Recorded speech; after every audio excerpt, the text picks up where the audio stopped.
No nice, guys. No nice. We're live. Hello, hello everyone. Good morning, wherever you're joining us from. My name is Abiola Odesanya, and you're welcome to our symposium today. Normally, I would have said welcome, Tashan, but today we have different entrepreneurs from different communities, but are Africans. I want to say welcome, welcome, welcome. It's a great time we are going to have today. We are going to learn a lot, and it's something that you will continue to use from generation to generation, right? Because we want to know how to give very well to Africa. But it is our culture at the Association of African Startups to start everything with a word of prayer. So please join me as I say a short prayer for this event. In Jesus' name, in the mighty name of Jesus, our Father and our God, we say thank you. We say thank you for today. Thank you for this event. Thank you for what you want to do in Africa through this event. Thank you, Heavenly Father, for the speakers. Thank you, Father, for the audience. Thank you, Father, for everything you are doing. Sweet Holy Spirit, we ask Heavenly Father that you speak through the speakers. We ask Heavenly Father that you allow the audience understand what you are trying to communicate through the speakers, Lord. And at the end of the day, that Africa be transformed through this event. Thank you, Heavenly Father. In Jesus' name we pray. Amen. Amen. Welcome. So as usual, you're going to hear our anthem. So we're just going to give us a few minutes to hear our TAAS anthem. Thank you. Showed our hearts and it led us to this place. From near and far we searched for a space where we could be free to reach for our dreams, where there is loyalty and integrity. Brothers and sisters in arms across the globe, reaching for the stars, bound by a common belief. Let's be what we all need, a new African breed. Impact humanity, inspiring all to succeed. We are Africans. Let's all come together and rebuild our walls. We are Africans. The body we build if we refuse to build. We are Africans. Let's all come together and rebuild our walls. We are Africans. The body we build if we refuse to build. A clarion call to all visionaries, a call we can't ignore. Come now with urgency. The future that we see is a goal we must achieve. It's time for us to be the light that we all seek. Brothers and sisters in arms across the globe, reaching for the stars, bound by a common belief. Let's be what we all need, a new African breed. Impact humanity, inspiring all to succeed. We are Africans. Let's all come together and rebuild our walls. We are Africans. The body we build if we refuse to build. We are Africans. Let's all come together and rebuild our walls. We are Africans. The body we build if we refuse to build. Nobody. Let's build Africa. Together we can. Wow. Wow, that was so beautiful, and it was produced by our member, it's Tashan. We're always very, very proud of Tashans anywhere they are. That is Mrs. Ejiro Osakede. So, welcome once again to our TAAS Symposium. It's our maiden event, and what we are doing through this symposium is to rebuild Africa through businesses. But let us hear what is all about, the outcomes, what we propose to do through this symposium yearly from our president, Mrs. Just Omomo Ibe. Ma, you have the floor. Good morning, everyone. You are welcome to our TAAS Symposium. Of course, this is the maiden edition of the symposium. And it became evident that we had to have this because every year Africa Day is celebrated. And what this attempts to do in the minds of African is to to spark a sort of pan-Africanism, or what you may call, African patriotism, just so that Africans are reawakened to their love for the motherland and what their collective roles can be in every arena of influence where they interact. And that's why Africa Day is commemorated across different spheres of influence, across different tiers of people within the society. What we usually will do is wear different African attire, just showcasing your birthplace, the culture, the history, those rich culture, of course. But you see, it goes beyond us showcasing the culture, showcasing the history, showcasing the heritage. It's truly about instilling in the heart of every African our personal responsibility and our collective responsibility to move this continent forward at every arena of influence. For us at TAAS, our focus is the economic arena. That means that our job must be to galvanize entrepreneurs to begin to see how their contributions economically to the continent moves us further closer to our collective goal for the African continent as far as Agenda 2063 and beyond is concerned. And so, why did we choose this symposium? Really talking about how to give. Because our members are startups, SMEs, some mid-level SMEs, you begin to wonder how much do they have that they should not start focusing on giving. Well, what we're going to attempt to do today is establish the connection between giving, social good, and transformation economically within the context of the African continent. So that every person who begins to see the connection, then you begin to see that giving is not about the value, it's about the virtues connected to it. And we'll cite several scriptures to just begin to galvanize the heart of entrepreneurs to say CSR is not necessarily for the big corporates. CSR is a way of life that sustains social good within the context of the community. CSR is a way that commits your own sweat and blood to the motherland and compels the motherland to give back to you in good measures, just like the scripture says, right? And so if we do not cultivate the habit of giving back to the motherland, you find that as we go through developmental stages of Africa, there will always be a huge gap as far as what the contribution of the government is and what the contribution of the private enterprises are. Right? For every developing nation, there's a role of the government and there's a role of the private enterprises. Because you will look at every society and say there are areas in the society where the government will never be able to reach. Not necessarily because they cannot reach it, but because they are preoccupied with other big areas of the community or society, leaving the other areas that are hard to reach by us entrepreneurs who interact within the context of these communities on a daily basis. And that is why it's important for us to have conversations around CSR, around giving, around what these principles mean for you as a business owner and how you can begin to harness it to truly grow your business.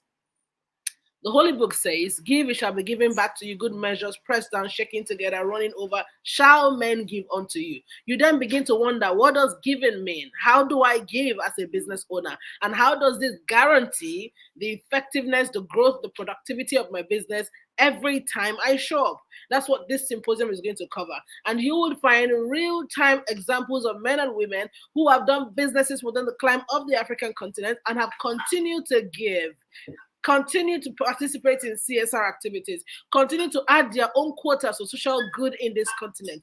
And while still doing that, they were able to grow their businesses in leaps and bounds to where they are at today. I find that every person who makes it a point of duty to engage in CSR and its initiative, what it does is it removes the selfish streak from you and begins to give you a sense of personal responsibility. And once you have that, it will cascade into the way you do business.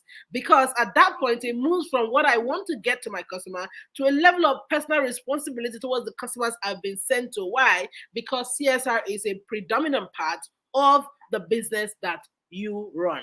Right? And for you to be able to engage in CSR, it doesn't necessarily mean that you have to have, for lack of a better word, in the beginning a step-by-step process on how to engage. In the beginning, you may not have it all figured out, and that's okay as an SME, because while you're trying to grow your business, you're not trying to say, while I'm growing my business, let me put all the systems and structures in place immediately before I start. Start where you are at, but have an understanding of what you are doing, because if you don't have an understanding of what you're doing, you are not able to get the ripple effect of what you do, participating in the principle of giving. So with that understanding, you're able to place a demand on the earth to yield increase to you because of your contribution, both personally and corporately, to the African environment. So today, I believe that every entrepreneur who listens to today's symposium will be, for lack of a better word, would spark up a new level of desire in them to begin to participate in CSR and its initiative.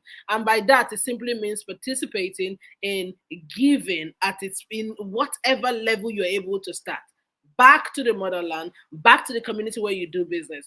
And may I add this, we are in an environment where there are lots of corporate organizations who run business operations within the rural areas or the local areas of our continent.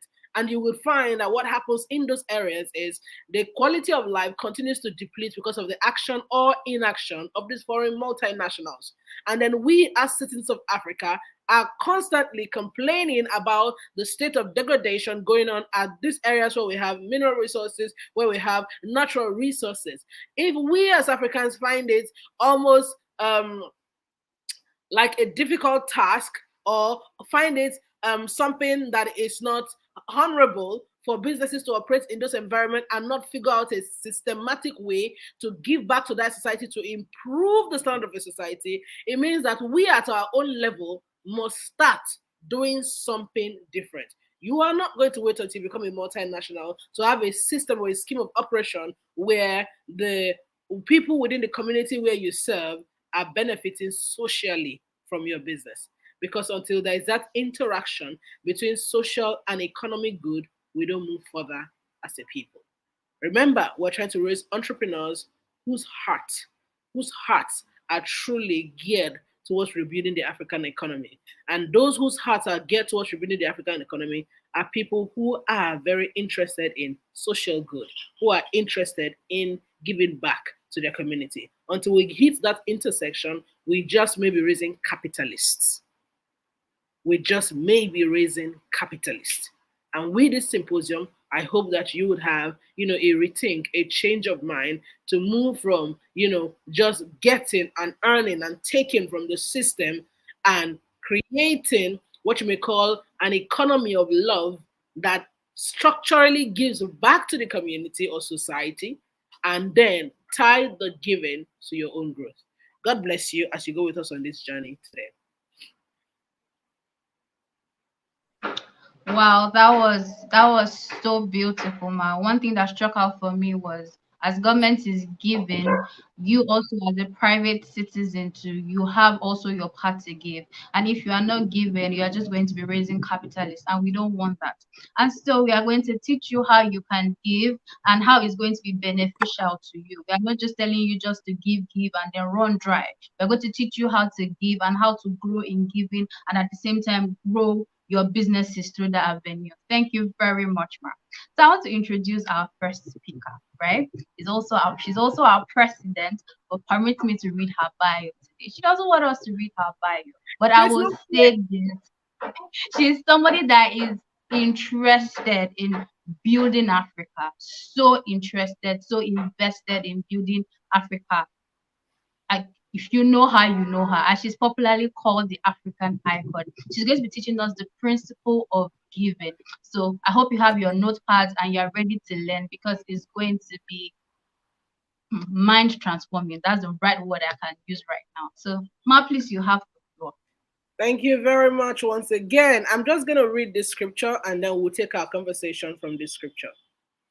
And Acts chapter 3, verse 6, then Peter said, silver and gold I do not have, but what I do have, I give you. In the name of Jesus Christ of Nazareth, rise up and walk. Now, let's attempt to paint a typology of this particular scenario, right? The man who the Apostle Peter was speaking to here is a man who had been from birth, lame. And every day he had dedicated persons who would take him to a particular spot to just sit and beg alms from people going in and out of the temple. And on this day, the Apostle Peter and his companion were going through and they saw the young man, or well, middle-aged man. And they saw that he needed help. They knew that they could help him. Howbeit, the currency of help at that time was what they had. And here is the first point in our conversation. Giving precedes the value, it's about the virtue. Please take this down. Giving precedes the value, it's about the virtue stirred up in you that you transfer to the other person. You need to write this down. Giving precedes the value of the item or the resource given. It is the virtue stirred up in you and transferred to the person or the people by virtue of the giving. In this case, the Apostle Peter was stirred up by compassion, right? And on the strength of love, he then told this young man, I don't have cash to give you right now because you are used to getting cash. And based on that, I have something else that I would give you that will make the quality of your life better. This truly opens up our conversation. In giving and in CSR, right? As the giver, the first point of call for you is, what is the state of life, state of mind of the recipient of what I have to give? Please write this down. What is the state of mind? What is the state of life? And by state of life, I'm talking about social status, right? Or status generally of the person who is at the receiving end of this good I want to do, this giving I want to do. Because the idea of giving, like I said earlier, is beyond the value. When I say value, the monetary value, the resource value, the time value, it's about the virtue stirred up in you and transferred into the life of the person. So if I know the state of life of the person who is the recipient of what I want to give, it helps me create a system of giving to them that moves them from point A to point B. Question 1. How do I understand the state of life of the persons I've been sent to give so that I can help them move accordingly? Ask questions. When we wanted to start the Association of African Startups, it's an NGO. Just what I mean. It means that we had to understand the inherent problem of African entrepreneurs, where they need to get to, and then we factored in their growth mechanism into what we are going to offer to them over a period of time. Do you see what I'm saying? We factored in where they need to get to, and then we mix that with the value and the virtues we're going to transfer to them over a period of time while making them full-bodied entrepreneurs. Do you see what I'm saying? And so it is the emotions or the virtues stirred up in you and passing the same, such that you're moving the person from point A to point B visibly in their lives, visibly in their business, visibly in their health, visibly in their money, in their relationship, depending on what exactly, or even visibly infrastructurally, depending on what your giving and its coefficient is wherever you find yourself.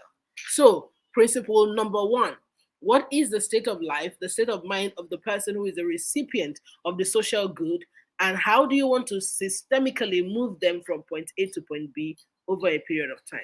May I add this? In social good and in giving, do not be in a hurry to do it once and get it over with, because then it's not going to be sustainable. Every giving that is going to be sustainable, you must periodically be able to say, between this period and that period, I'm able to move this person from here to here. And you must have a strategy to be able to achieve that. That would mean that as an entrepreneur who is probably an SME, an MSME, or even a mid-level business owner, you have to sit down and say, what's the business climate we operate in? What do we have at our disposal? And how do we take a portion of what we have to do social good within the community? How do you begin to identify what it is you want to do as social good, or what you may call giving? It's important to find out the things that your heart beats towards. It's important to find that, because it's one thing to want to do something noble. It's another thing to be passionately attached to what it is you want to do. If you're not passionately attached, it means that it wouldn't carry weight. You will not be able to disperse the virtue stirred up in you. That's if any virtue is stirred up at all. Because what transforms a people who are recipients of goodwill is the virtue you transfer. That means that if I'm helping a person or helping a community and my heart is in helping them, they will know. They will see it, they will feel it, they will know it. And that entire process or program will be sustainable. Let me say this again. If I want to help a community, a people, right, a group, and the state of my heart towards them is just, well, let me just do this and get it over with, it will show in the human level of human interaction. And so what will begin to happen is, instead of this to be received in love, you would find that animosity will begin to pick in. And after a while, what was meant to last a while becomes unsustainable. Why? Because you were focused on the value you wanted to give and forgot that it was meant to stir up a virtue that should be passed. Because the virtue that is stirred up and passed is the vision that is caught when the recipients want to actually receive from you. Do you see what I mean? If you get this, let me know in the comment section. The virtue that is stirred is the virtue that is transferred, that literally make the people buy the vision of what you are trying to do, appreciate you for it, and in a way, that's what depends on what you get for what it is worth. I mean, like ROI, returns on investment. By returns on investment, it's not buying and selling. It's the time that God alone can reward you for, because even God says God loves a cheerful giver. For a person to be a cheerful giver, it means that when they are doing whatever it is they are doing, it stirs up virtue in them. It could be love, it could be joy, it could be compassion, it could be whatever it is, it stirs up. There has to be a virtue you're transferring beyond the value of the product and services. So that if you decide that you want to do clothes drives, right? Let me give an example. You decide you want to do clothes drives where you create like a thrift boutique where those in the rural areas can shop for items that they can use in their homes, whether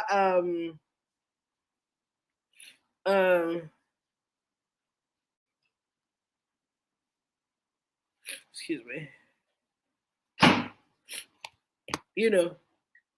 packed with items they want to use.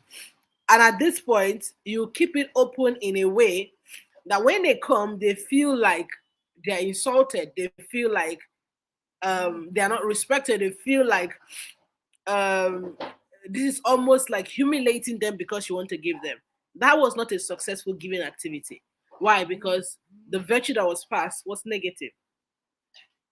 Instead, that sort of environment should create an atmosphere of love, of appreciation, of compassion, so that anyone who comes through does not only get the physical resource, they live there with a touch.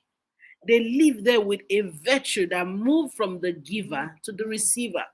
That's the only way you can make an impact in the life of persons, and that's what's considered cheerful giving. That's what considers you or makes you liable to get a reward or a return for that which you are doing. And that's why I said earlier that if you are going to participate in social good, make sure it is something that you are passionate about, so that it doesn't become a chore, so that it doesn't become an activity. Instead, every time you want to do it, it stirs up virtue in you to truly be able to do what must be done, especially for the social good you have planned to do in your community.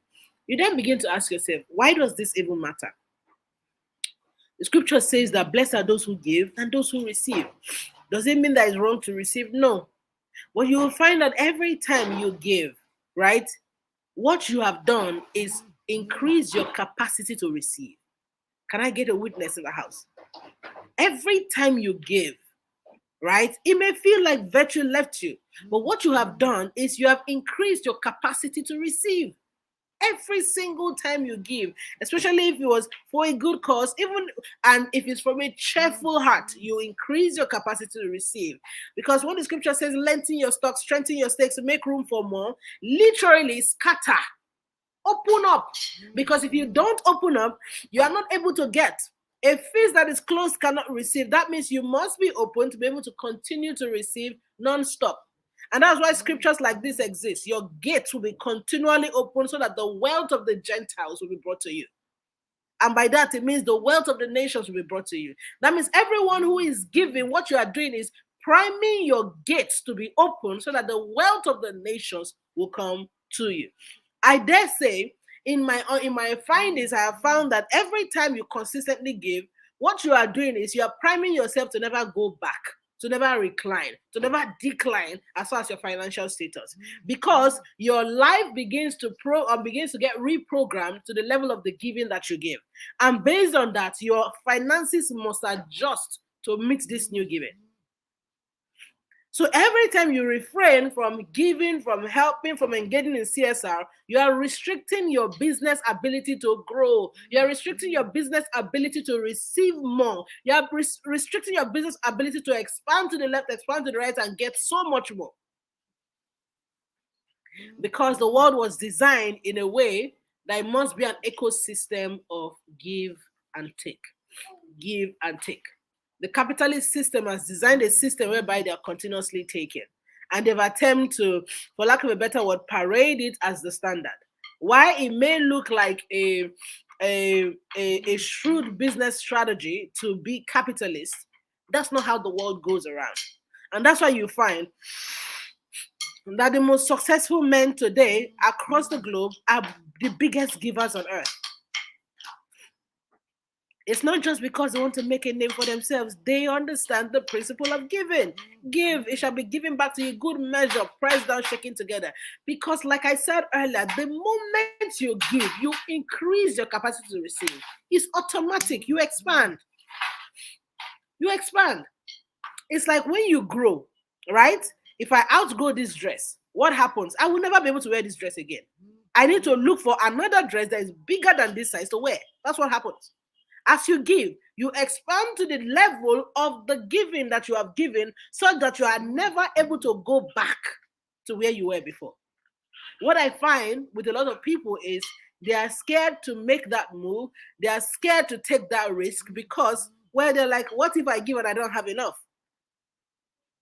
What you are doing is keeping yourself consistently in that threshold, in that bracket, because you have not expanded your capacity to receive by giving.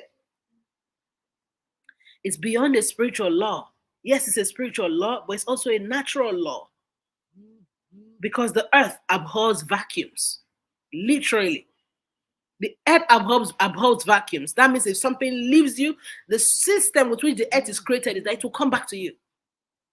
But this time around, in bigger ways. It's how if you have a drainage system, right? Say you have like a little stream here. And that little stream has like a runoff that connects to maybe the bigger ocean, right? So maybe that little stream is used to do irrigation, maybe in a small community or in a small compound. Then you find that this small river, as small as it is, if it does not give out of itself, it will dry up. But the more it gives out of itself, if it's connected to a bigger source, what will happen is it will keep getting replenished. It will keep getting replenished. So you find that those who build irrigation systems, they have a bigger source of water somewhere. They create like a mini, I don't know what they call those little drainage systems now, that will now be connected to the irrigation ridges in the farm. And then these smaller ones water these irrigation ridges, and then they kept getting fed from the larger pool of water. The reason is because they keep giving. The smaller ones keep giving. As they're giving, they're getting bigger from the bigger source. It's a law of nature. It's a spiritual law. And like I said earlier, that's why the very established blue chip companies, name them, they're the biggest givers. They give at levels of nations. They give at levels of individuals. So they give at levels of development agencies. They give at level of, literally, they don't stop. There's a specific budget they allocate for social good. The big companies within the context of the continent, they know this. They have departments that handle CSR. So if the guys who have gotten so big know that it's a principle they cannot ignore, how come you and I, who are small business owners, don't pay attention to it? Do you know why the rich keeps getting richer and the poor keeps getting poorer? Because there are principles the rich will not joke with that works. But the poor look at those principles and say, well, this is not for my size. But this is how these guys grew. And earlier I mentioned to you that if you're going to pick a niche of social good, find something you're passionate about. Find it and stay there.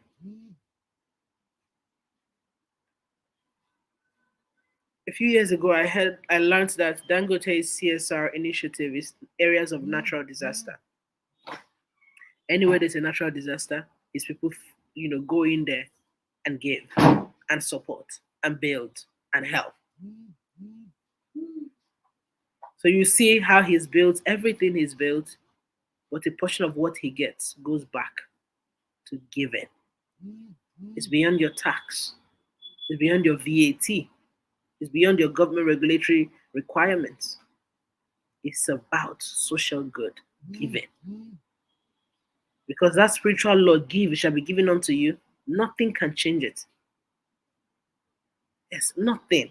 Not today, not tomorrow, not forever. It will not fail. Ever. So that means that entrepreneurs, we must go back to the drawing board and begin to ask ourselves questions. What is the main reason why I find it difficult to be able to give? What's the reason I don't have a system of giving back to the society? Do you know that every time you take without a system to give back, what you are doing is teaching the earth to resist you? Let me say it again. Every time you take without a system to give back, you're teaching the earth to resist you. Because there's so much anybody, right? Anybody can be a capitalist system. There's so much. Even the earth. Even the earth. In spiritual conversations, the earth actually does resist people. That's why scriptures like Psalm, is it 68 or 67 now, that says, praise the Lord, and the earth will yield its increase.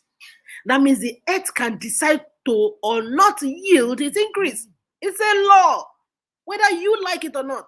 These multinationals who may not be believers, they know this law, that the earth can decide to yield or not yield. Oh, the earth can decide. But there are laws that vetoes the will of the earth to decide whether to yield or not yield.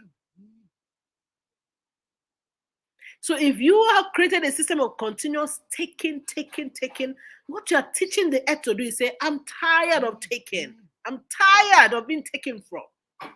And after a while, you find that it begins to resist. And how do you begin to see that? You begin to notice the same market where you're flourishing before all of a sudden it's not paying attention to you.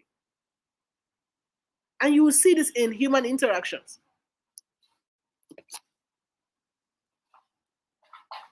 You will see this in human interactions. You will literally see this in human interactions. That if you have a person who constantly is telling me, give me, after a while, you will be tired. Because all you are doing is depleting yourself. Depleting. Or you are being taken from, that's the word, with no way to receive. You'll be tired. It's the same way the earth is. It's the same way that community you function in is. And it's the same way it's the same reason why you must have a system of giving back. It's the same way. You're going to have to sit down and identify projects, initiatives. And by projects, initiatives, it could be whatever sparks your interest. Like I said, it's important to be passionate. For some of you, it may be kingdom and its advancement. What are those conferences I can sponsor? What are those missionary journey trips I can sponsor? Literally, for some of you, maybe that. I have said to God that I want to get to a stage where every month I would have a target of the number of souls that should be won, and I will sponsor it wholeheartedly so that we will start having meetings with missionaries globally to say, let us have a target of penetration into nations.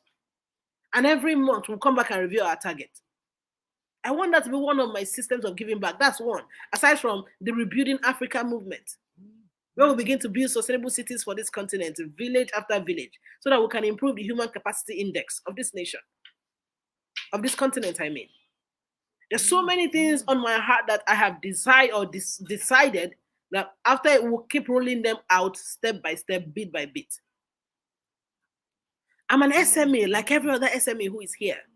But if I'm thinking about this, it means that you should be challenged to say, it does not matter what I sell, how much I make, what percentage must go out to the nation, to the continent, to the community where I serve. Remember, I said it's beyond the value, it is the virtue stirred up in you and how that virtue affects the people you are doing social good for. Because ultimately, you want to transfer a virtue of love, of self-esteem, of confidence, of power, of wealth. You don't want to transfer a virtue of lack, a virtue of them feeling like they are nothing or they are useless or they are beggarly. You don't want to transfer that simply because you are at the end giving today. You are the giving end today. Why they are the receiving end? You don't want to transfer that until until there's an intersection between the transfer of virtue and value. Giving is incomplete. Can I say that again? Until there's an intersection between value and virtue when you are given, that giving is incomplete. And I need to say this a third time. Until there's an intersection between value and virtue, that giving is incomplete. What virtue is stirred up when you want to give, when you want to engage in social good? And how is that virtue deliberately being passed on to the people or persons that you are trying to give to? It's important to pay attention to this. I want to be able to help people and make them feel so pumped up to go and change their world. It's not about receiving. There's a young man who I see by my church every other day. And every day it looks like that's his way of life. Just come there and get something. And that day I saw him, but I was upset. I was upset because this is a cycle. He's young. He has no business being on the street. For how long would he keep standing here? How would that send him to school? So I called him. I said, come, young man, what's your name? He told me his name. I said, what are you doing here? He said, I'm hungry. I want to eat. I said, but you said the same thing yesterday. You said the same thing the day before yesterday. Where is your mother? Where is your father? I can't remember what he told me about his father, but he said his mother is at home. I said, what's she doing? Doesn't she have a job? He says, she sells something. I said, how many children? I asked him a lot of questions because I wanted to understand where he's at. Remember what I taught you earlier? In engaging in CSR and social good, you must have an understanding where the beneficiary is at so that you can consciously move them from there to where they need to be. If not, it's just going to be, one of those things you did as leisure. And it's not sustainable. So after I interviewed the young man, I noticed that his mom doesn't have plans for him to go to school. So I asked him, I said, okay, do you have plans to learn trade? He said, yes, he wants to learn welding when he's 13 or 14. And I asked about all his siblings. He said, the ones who are older than him are doing one trade or the other. I said, so is your mom aware that you are here every day begging? He said, but there's no food. I said, so are you saying your mom doesn't provide? He said, whenever there's food, they eat. When there's no food, they don't eat. And compassion welled in my heart. That a boy of 12 has to do what he needs to do to survive. At this point, doesn't care about a future, just wants to eat. I took my time explaining certain things to him. I pray he entered into him, because after then, I've not seen him again there. After then, I truly pray what I said entered into him. I spoke some things into his spirit. And he was looking at me with so deep attention. And when I was done, I took him into a store, bought him, loaf of bread, drink, just something that will serve, even if he has to take it home. But there was no way for me to reach the young man. No phone number, nothing. There was just no way. But I believe that the deposit, which is the virtue, is not what I gave him, the food, yes. But the virtue, what I transferred from me to him that day, by the grace of God, will yield fruit. Because I spoke to his spirit. I told him, young man, you are 12. Before you know, you're going to be 30. Is this how you want to be for the rest of your life? You grow up one day, you marry. Are you going to feed your children like that? Don't you want to have something you are doing with your hand? Do you see what I'm saying? the virtue that is transferred as a result of the social good. Until there's that intersection, you haven't done a social good. Because the lives of those who you have been sent to help or who you have decided to help must visibly get better after a period of time. Visibly. It's almost as though when you interact with a customer and there is testimonial of their life being transformed. It's the same way. When you interact with people for social good, there must be a system whereby their life can change. That's how you know you're doing something.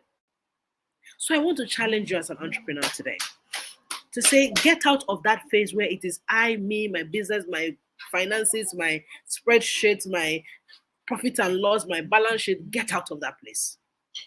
I'm not saying don't pay attention. It's good to pay attention. But there's a principle that will never fail. Those who have gone ahead of you 100 years, they knew it or they know it. Those who are currently at the top of their affairs, they know it. That giving is non-negotiable. It's not optional. It's not a feel good. It is part of your very growth. It is part of your very existence. Without it, you are inhibiting your capacity to do more. Yes. Don't you ever wonder why Bill Gates gives billions of dollars, billions, and you're wondering, where are they seeing this money? Guess what? The more they give, the more they are opening up their business to do more. The earth is wired in a way that anything that gives to it, it gives back. Yes. Yes. I hope that if you live here today, this principle will truly shake your mind to say it's beyond what they say, give your tithe, it's beyond all those things. It's about you deciding that this is a principle that forces the earth to yield to me. Because I'm not just a taker, I'm also a giver. I'm not just a taker, I'm also a giver. So sit down in your business. If you have a board, have a conversation with them. If it's just you now, the more better. Sit down and say, what area am I interested in? What projects exist that I can sponsor or co-sponsor or contribute to on a monthly basis? It's a discipline. Giving is a discipline. It's a show of personal responsibility. It's a show that you care about the community that you operate in. It's a show that you are patriotic. It's a show that you care about others, not just you and what you want to get. Sit down, identify an area of passion for you, and outline a system where you can constantly give, no matter how small, on a monthly basis. A few weeks ago or a few months ago, I noticed one of my dear mentees. Because I have such close relationship with a lot of them, I know what she earns as a salary owner. I know she's the only earner in their family. So I know how important every income is to the family. But I still find that every month, this girl still gives to the ministry. I still want a ministry, Kingdom Influencers. Every month, I would see her contribution coming into the ministry. Every month. Yeah, there are people who earn 10 times her, but they don't give. That sort of person, you don't think God is paying attention. Yeah. So it's a decision and a personal discipline.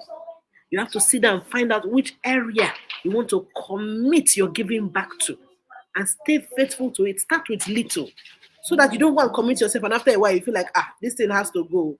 Because the way the enemy works is that the minute you have decided to do something good for your life and for your business, he'll begin to give you all other reasons why you shouldn't. Before you know it, bills will begin to pack up. That will make it easy for you to shift that CSR and say, well, CSR, wait one side. You'll be all right. Start with something that you know you can handle, that will not stress your finances too much. And commit to say, you know what, in the next 6 months, I will consistently do this no matter how small. And after a while, you'll notice you'll not be able to stop. But it's important that you had this understanding, that you're not just doing it for doing sake. You understand that as you do, the earth yields. It's increased to you. As you give, good measures, pressed back, shaking together, running over, will men give unto you. And so when you give, expect returns.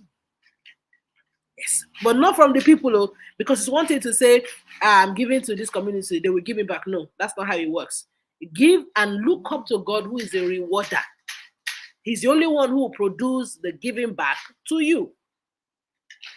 But expect it. If you don't expect it, every day you see opportunities that are reward systems for your giving, for your CSR, but you will not even identify it because you are not expecting any ROI on giving. Don't get food into that school of thought and say, well, I've given it now, it doesn't matter. No, it matters because God rewards. It does matter. If it does not matter, the big guys who are doing it will have gotten tired by now. Yes. If you think Bill Gates is not, if you think his life is not getting better by being one of the biggest donors globally, he will have stopped. He knows what he's getting. The same thing with every billionaire you see in the world. Yes, everyone. You see Tony Elumelu Foundation. See what he does with Tony Elumelu Foundation. He's giving back. Have you not noticed in the last 20 years how that man has increased in leaps and bounds? Let's be realistic, guys. Let's look at this, guys. In the last 20 years, he has blown. When I say blown, I'm not talking about the vein blowing. The structure of his organization strengthened. He runs a group of companies. Now he acquired an OML, an oil mining license. He's moving from banking to this to that. Now he's in oil and gas. And these guys give heavily. The $5,000 he gives to entrepreneurs, do you think he can't use it for himself? Why do you think he's giving it? Because they know that the more you give, the more the earth yields its increase to you. The earth cannot refuse you if you're a giver. So if you find that you're constantly toiling and going around circles, go and check. What are you giving back? I hope with all your heart, you will take the things I taught you today. I know it's beyond preaching. What I'm teaching you today may look like it's preaching, but can I tell you it is beyond preaching? It's a boardroom principle. It's a corporate principle that the top 1% of the 1% of the 1% of the world, they can't do without this principle. I just give you a typical example. How in the last 20 years, you have seen TOE expand in leaps and bounds, in influence, in wealth, in portfolio, in investment, in assets, in net worth. You have seen that man implode, literally. But if you look at him well, see his giving. And one of the things I teach my mentees a lot is when you learn from people, learn what they are not saying. It's easy to listen to all the motivational things that Toe will teach you. But look at his life. You should be able to pick one or two things he's doing and say, this is a secret of this guy. Because it's not everything they will tell you. Yes. I can particularly trace the man's implosion. Yes, of course, hard work, dedication, hiring the right people. But guess what? The earth is responding to him. Yes. Why? Because it's a contributor to the earth. And by the earth, I'm talking about people, communities, lands, initiatives. Just what I'm saying? It's all encompassing, everything within the context of the earth. Find yours and start now. Start today. Because the idea of an economy that goes around is an economy that receives and gives. Not an economy where things are being taken and taken from. After today, let your story be, my life changed the minute I began to deliberately give back to my society, my community, my nation, my people. Let that be your story. And I pray that the grace to implement what you have learned today will be yours. In Jesus' name, amen. Amen. Wow, wow, wow. It's like I said, it was going to be mind-blowing, mind-transforming, right? Just taking a look at what she has said. If you are not given, you make the ground not give you stuff. Like you're wondering why your business threshold has not increased from this particular amount to that particular amount. You are not contributing to its growth, right? It's not only about just having customers, clients troop in, troop out. That's not the only way to grow your business. CSR is also another way to grow your business. And this is something that most African entrepreneurs do not understand. And this is why we have symposiums like this. Thank you very much, ma'am. Please, if you have questions before she would go and we bring in the next speaker, please drop them in the comment section. But while we are waiting for questions, ma'am, my question is, how do we measure this impact of giving? Is it that we would have to have, like the way we have business strategies to see how we grow our clients, our customers? Is this how we would measure this giving that we want to do? How do we measure it? How do we know that we are moving them gradually? How do we measure it? Because we know now that we are transferring virtue. It is not about the money. So how do we measure it?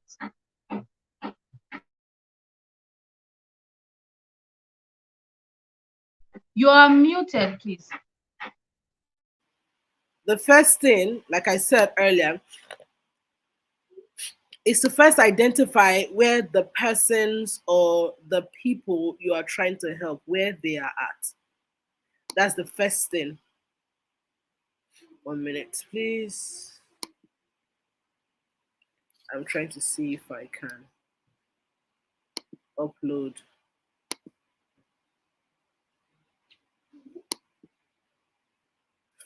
Okay.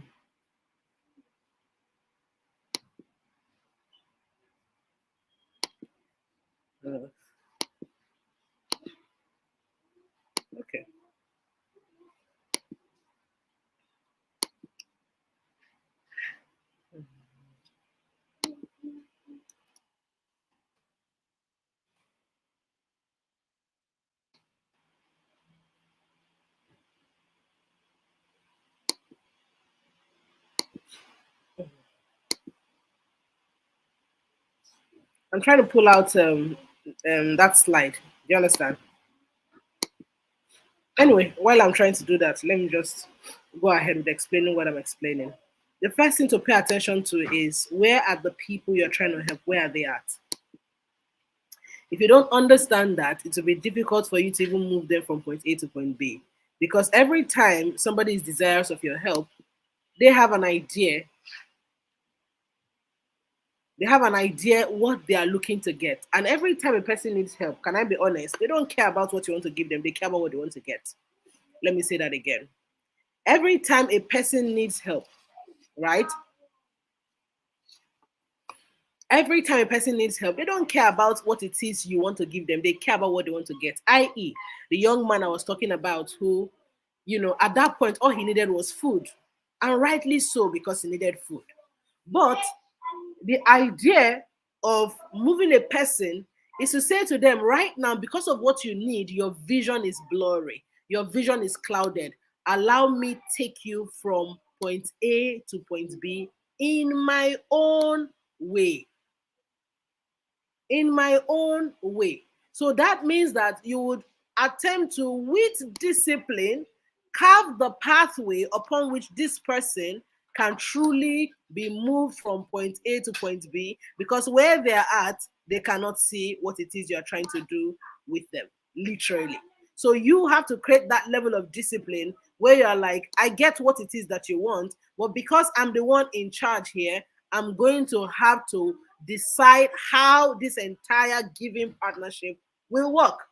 So I probably would have to design a system of tranching, whereby I give you in this tranche, I wait for another tranche, and then I create an accountability system where what it is I said I was going to do, or what it is you're supposed to use this for, is exactly what you're using it for.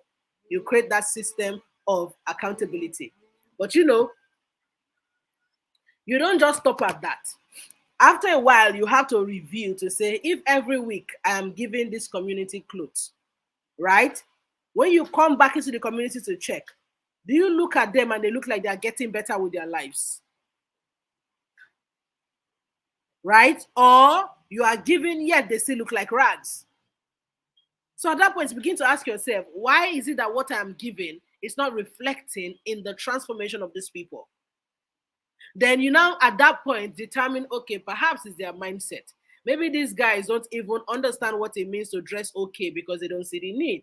I mean, they are dealing with other things, so why do they bother about dressing? So with evaluations is when you will know whether what you are doing is working or not. Evaluation is literally what helps you, because you're going back to evaluate is what determines, okay, you're going back to evaluate is what determines whether, sorry, this looks like it's giving me some time, this PDF. Anyway, so this evaluation would help you know whether what it is you are doing is exactly what needs to be done, and what perhaps help you do some level of evaluation. But aside that, another thing you need to pay attention to with checking the level of your CSR is to first identify, have anybody within the context of where you are done what you're attempting to do? What were the after effects? Because every time you want to do a social good, believe me, you're not the first person who has thought about it. Some other person have tried it, possibly they encountered some challenges.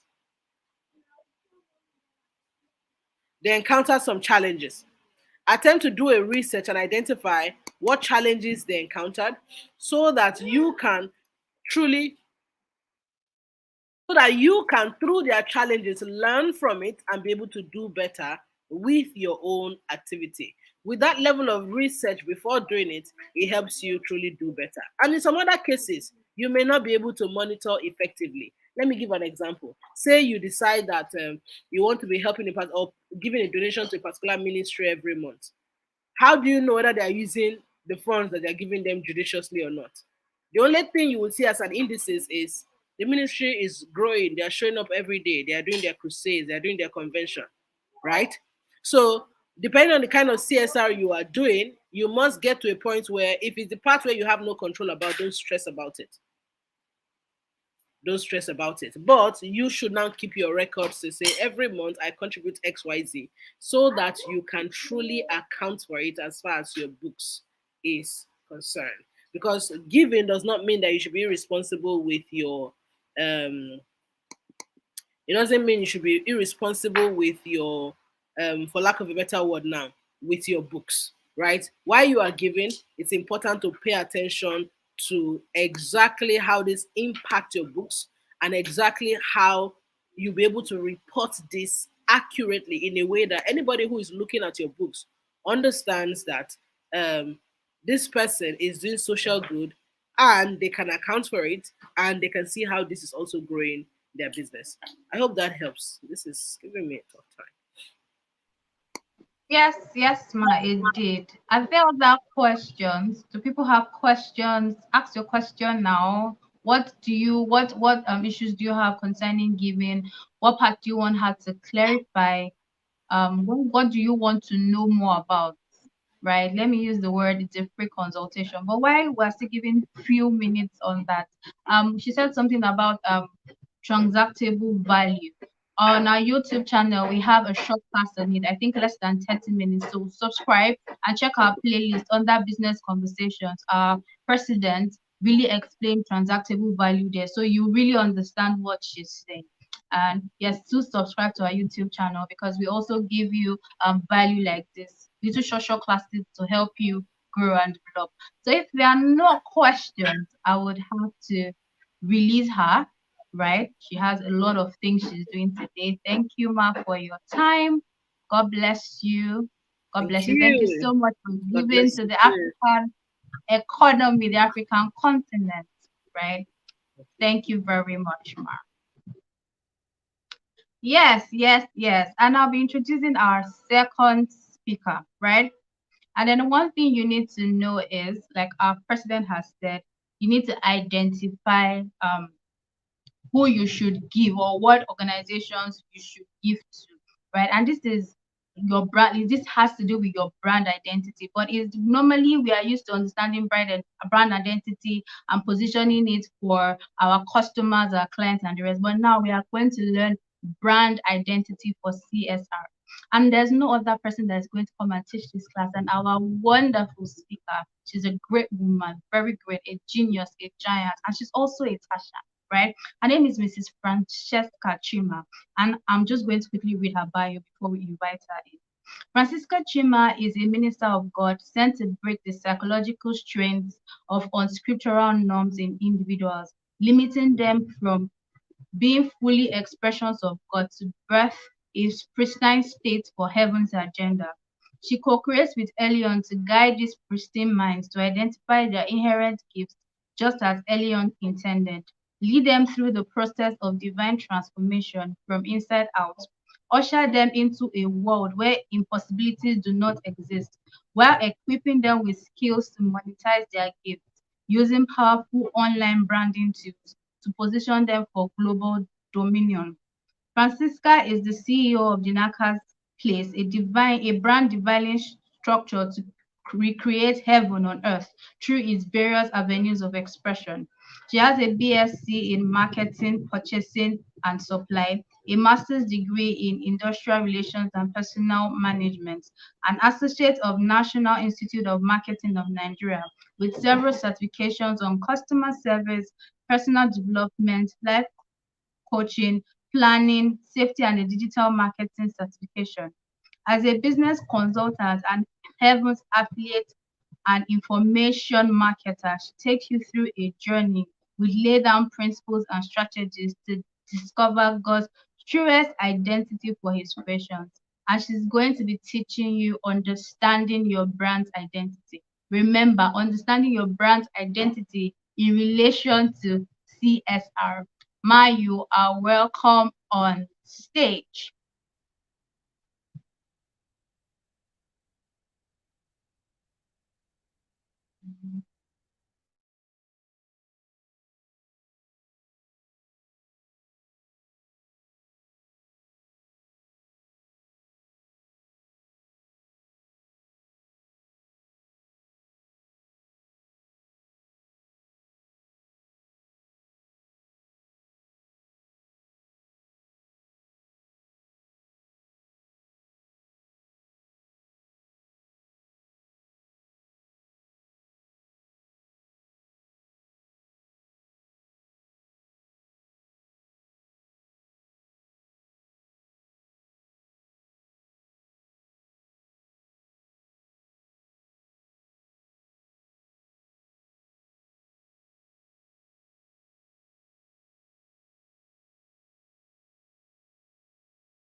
We're so sorry. I'm not sure what's going on with her. Okay, let me just add our next speaker. Francisca, I'll just add you very quickly. It's such a delight to have Okay. you. You look so beautiful. Awesome. Oh, yeah. Thank God. Thank you. You can hear me now. That's good. Good morning, Yes, Ma. How you doing? Oh, it's good. afternoon already. Good Yes, afternoon. good afternoon. Good afternoon, everyone. Mm. I'm so excited and I'm glad to be here today. So let's just dive in quickly because I can see that our time is fast spent, and I think I really want to maximize my every minute and second. Okay, I'm Francisca Chima, your identity and transformational coach, and today let's dive in straight. We'll be talking about understanding your brand identity. Understanding your brand identity, and today I'm going to be talking about I'm going to take us one step back. So, next slide, please. I'm going to take us one step back. So instead of talking about the brand identity, going straight to the brand identity, I want us to talk about something unique, something I know that most of the time, most CEOs do not get this right. But I tell you, if you can take a step backward, just one step back, and get these things right, I'm telling you that so many things will start falling into place. So many things will start being right. And what am I talking about? I'm talking about your identity. Your identity as a CEO. So I want to start by asking. I want to start by asking that as a CEO, as a CEO, do you really know who you are? As a CEO, I don't know. I think I want to hear comments in the comment sections. I want people to tell me, do you really know who you are as a CEO? as a CEO, as the owner of that business, as the manager of that business, do you know who you are? I noticed that so many CEOs, so many MDs, so many business owners cannot wrap their fingers around that answer. And one thing I need to tell you is that if you don't understand who you are, if you don't understand so many things about yourself, your identity, you might not be able to take others that you are leading to the promised land. So it is very important. It is very important that you understand who you are so that you can replicate yourself in others. You can share your vision. They will be able to own it. They'll be able to work with you. They'll be able to align with you in this journey. I want to say that you can never give out to others what you do not own. Did you guys hear that? You can never give to others what you do not own, what you do not possess, what you don't like, what you don't love, what you don't enjoy, what you don't interact with, as in what you don't eat with, what you don't, as in what does not resonate very well with you, what you don't sleep with, something you, as in, it has to be something that is as in passionate, as in something that speaks you at every point in time. Anytime challenges come up, because you know who you are, because you know what you stand for, because you know everything, you are able to surmount such challenges. You're able to move to the next step. You are able, most especially, you are able to carry others along in the journey. If as an MD you don't understand yourself, sorry, I tell you, nobody can understand you. So before I won't start talking about brand, understanding your brand identity, I am taking us one step back. Who are you as the CEO of that business? What do you represent? What are your values? What passion? What drives you? What are your likes? What are your dislikes? Here I'm talking about, in the next slide I have, I'm talking about also having fun with it while at it. Why did I say having fun? Because if the fun is not attached to it, I'm telling you, when you find there are some challenges you will meet, you will find yourself giving up easily. We're talking about CSR, it's a long shot. We need to get our in-house, as in get our in-house right before we can even start moving out. See, it's like this. I mentioned earlier that you cannot give what you don't have. Guys, it starts from within. It starts from within. If you are not okay internally, there's no way you can give out to the public. There's no way you can give to the society. If you are empty, I'm telling you, you will keep giving out empty things to the society. You keep giving out empty things to the society. So you need to understand what is your authentic self. What makes up? What are the components that make you up as a human? So that your staff can go with you. They can understand the vision, understand where you are going to. Because if they don't understand it, by the time there are certain principles, and laws you bring into the company, and they'll be, they'll like, where is this woman going to? You call for, after doing all your meetings, you put all your strategies and every other thing, okay, that you are moving out so day for so events, maybe a society to give back to the society. And at the end of the day, that particular day, you see like 70% of the staff giving you excuses that they cannot meet up with that event. Why? Because you are not even okay yourself. You have not been able to explain to them. You've not been able to pour out your vision to them. You've not been able to pour out your vision to them. So you need to be able to sell out your vision to your in-house, to your staff. You need to be able to sell out your vision to your stakeholders. You need to be able to you need to be able to move them from point A where they are to point B. Yes, you need to be able to do that. So let's move down. Let's move straight to brand identity. Let's move straight to brand identity. Please, if you can hear me, I don't know how I'm going to get confirmation. I don't know. Okay, everybody can hear you. Okay, thank you. Okay. Okay, let's go on. Let's go on.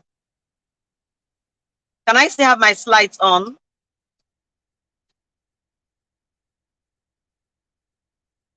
Can I still have my slide on? Abiola, or should I go on? Please go on. I'm trying to get. Please go on. Okay. Can I have the slide of the illustration one?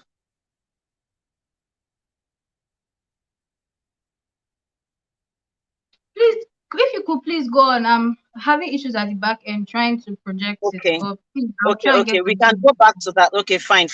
Okay, so let's go straight. Let's dive into brand identity straight on. Okay, so brand identity refers to the visual, verbal, and experiential elements that collectively define a brand and differentiate it from others. It encompasses the brand's personality, its values, mission, and overall image. But there's something to me, this is what I call brand identity. To me, brand identity is me doing business God's way. I think I need to repeat that. To me, brand identity, it's me doing business God's way. That is recreating a prototype of my business as it is in heaven. As it is in heaven. You need to understand that. You see that brand, that business that God has given to you, it's a replica of something that is already existing in heaven.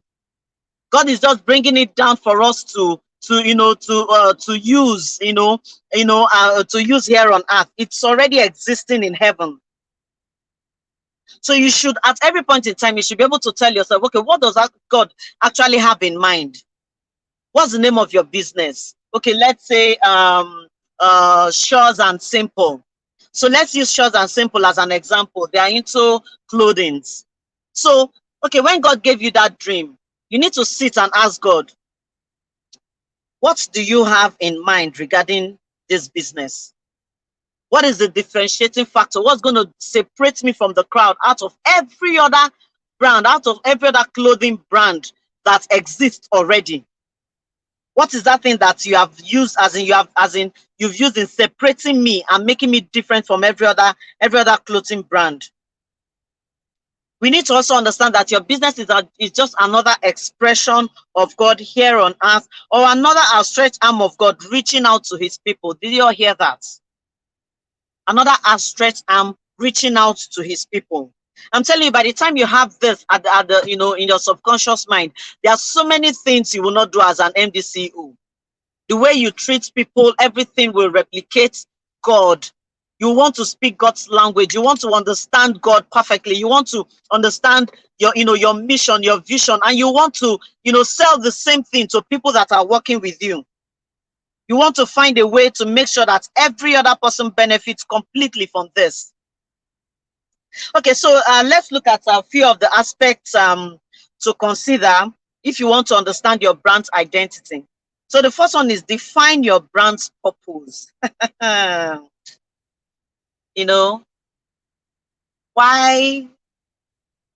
is your brand as in existing? You need to know why your brand exists. You need to be able to tell us why the problem you are solving as a brand. You need to be able to tell us the purpose. You need to be able to explain at every point in time, tell us, okay, why did God give me this vision? Why did God give me this dream to carry out? Why is God pushing me towards this angle?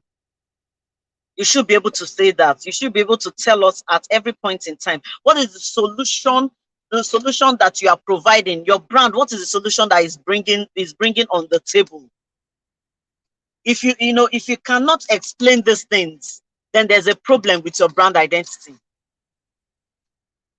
You need to understand this to be able to understand, as in know how to, utilize these things and use it well. Then the next one is you need to be able to identify your target audience. You need to be able to know who your target audience are, what their needs are, their demography, where they stay, the kind of things that they love doing. The essence of all this thing is to help you tailor your brand identity. By the time you get to know all these things, it helps you create a brand identity that is distinct and different from every other thing that has been existing. You need to be able to develop a brand personality, meaning your brand is a person. Your brand is a person. So I ask again, what is God trying to, what message are you trying to, pass pass to people through your brand? What language are you meant to use to pass this on? There are so many brands that you see out there. I know some is just dancing. They use dance to express themselves. Some they are joyful. Some, they are very professional. Every time you see them, they are prime and and everything. So that's their personal. They are trying to as in what we're trying to say here is you need to be able to have a particular language that you use in communicating your brand to people. A particular language. Then you need to also create a unique value proposition. You need to be able to understand what sets you apart from the crowd. The 7 billion people we have in this whole world, millions and millions of businesses that exist. What is the separating factor? What is separating you from every other person? What is that thing that when people see it, I'm sure each and every one of us, anytime you see Coca-Cola, anytime you see Coca-Cola, you can recognize it anywhere, anytime.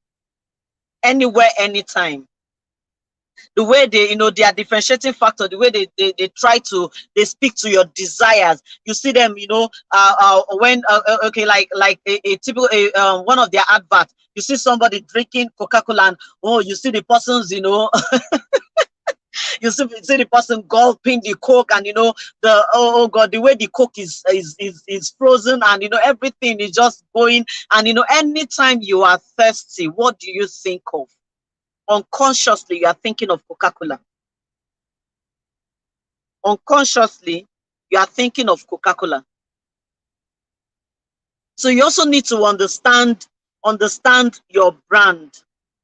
You need to understand, the value proposition of your brand. What are the benefits? What are the benefits you are offering the crowd? What do they stand to gain? What do they stand to gain? What are you offering? What are you offering? So all those things that you're offering, you need to be able to understand and know how to project them and position yourself well. You see, all those things come before you start talking about CSR. These are the internal things you must get right before you start thinking of reaching out to the public. You start thinking of reaching out to the society at large. Are you getting? So now let's look at CSR as a whole. So CSR, corporate social responsibility. You see, when we talk about corporate social responsibility, we need to understand that there are some things that should make you think of CSR. You heard when the first speaker, my president, thank you so much for giving me this platform to speak. Thank you for your belief and trust in me. Okay, so let's go ahead. You heard when she was talking about prominent people in the society that have gained so much leverage, they've gained so much recognition because of giving back to the society. So now I ask you, you want your business to outlive you, you need to think CSR. Did you hear that? You want your business to outlive you. I want you to start thinking CSR. Except that business or that dream of yours is just something You just, you just woke up one day and decided, let me just do this thing for now. But if you know that that business of yours is on a mission, it's something God handed over to you to change lives, to affect people, then you need to start thinking right. You need to start thinking CSR if you know you want your business to outlive you. Except you want the business to be something, okay, just to feed yourself. Don't forget, the Bible tells us that God gives seeds to the sower and he gives bread to the eater. What am I talking about? If you are an eater, as in somebody that you are just, all you are concerned about is just eating. You are just concerned about that particular moment, what you're going to get from God. I'm telling you, there are things that you will never touch. There are levels you will never get to. Most of the time people feel it's one person, maybe is one auntie in the village that is causing my downfall, is one thing that is causing my downfall, forgetting that it's just your thinking, because your mindset is not right, because your thinking is not right, your thinking is not aligned to thinking God's way. That is the only reason why you have been in that situation, going around in circles all this while, and nothing seems to be going right. Then the next one I want to ask is, you desire the God factor in your business, then you need to think CSR. And if you also want to create relevance in the society, what I call the VIA. VIA stands for value, influence, and affluence. If you really want to create relevance in the society, please, I beg you, this is the right time for you to start thinking CSR. This is the right time for you to start thinking, what am I going to give back to the society that I have been taken from? What am I going to give back to the society? Because whether we agree or not, we have been taken from the society. We have been taken one way or the other from the society.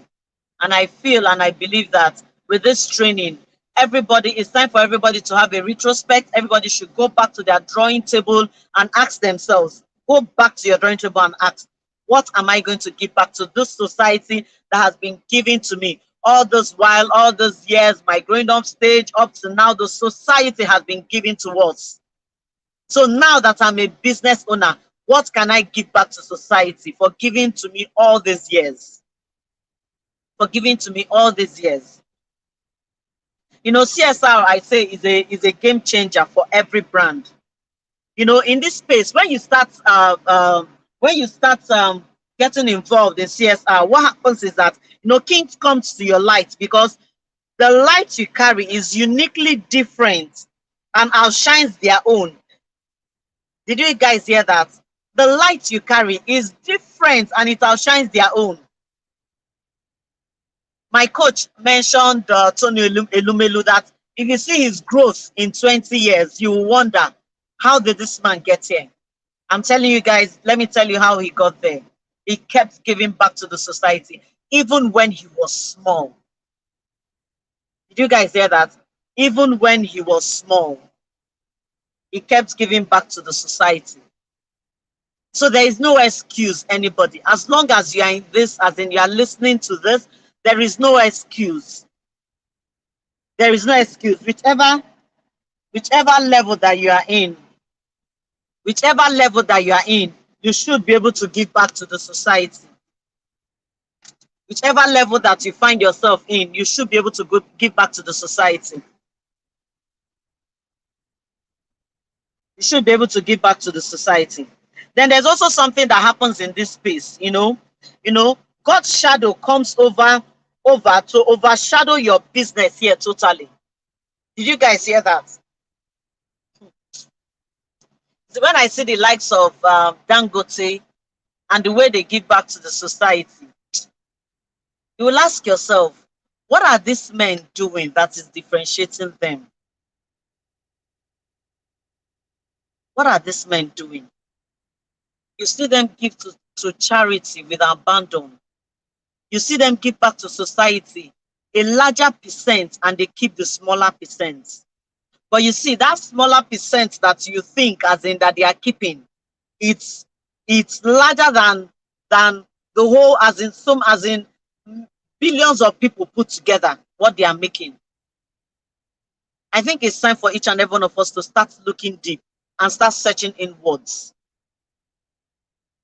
If you want God's shadow to overshadow your business, you know what that happened? What that means? That means that you are invincible to the world.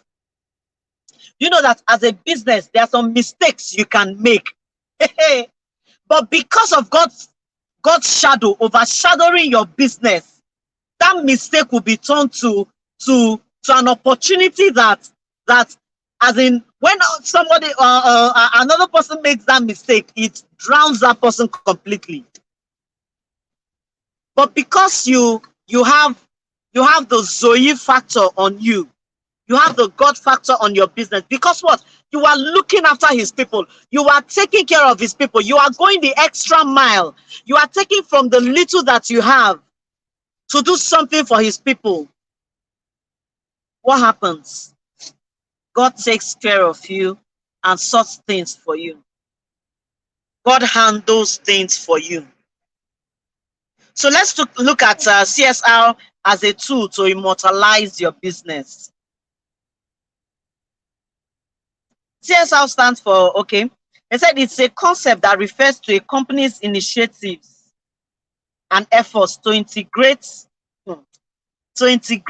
social, environmental, and ethical concerns into their business operations and interactions with various stakeholders.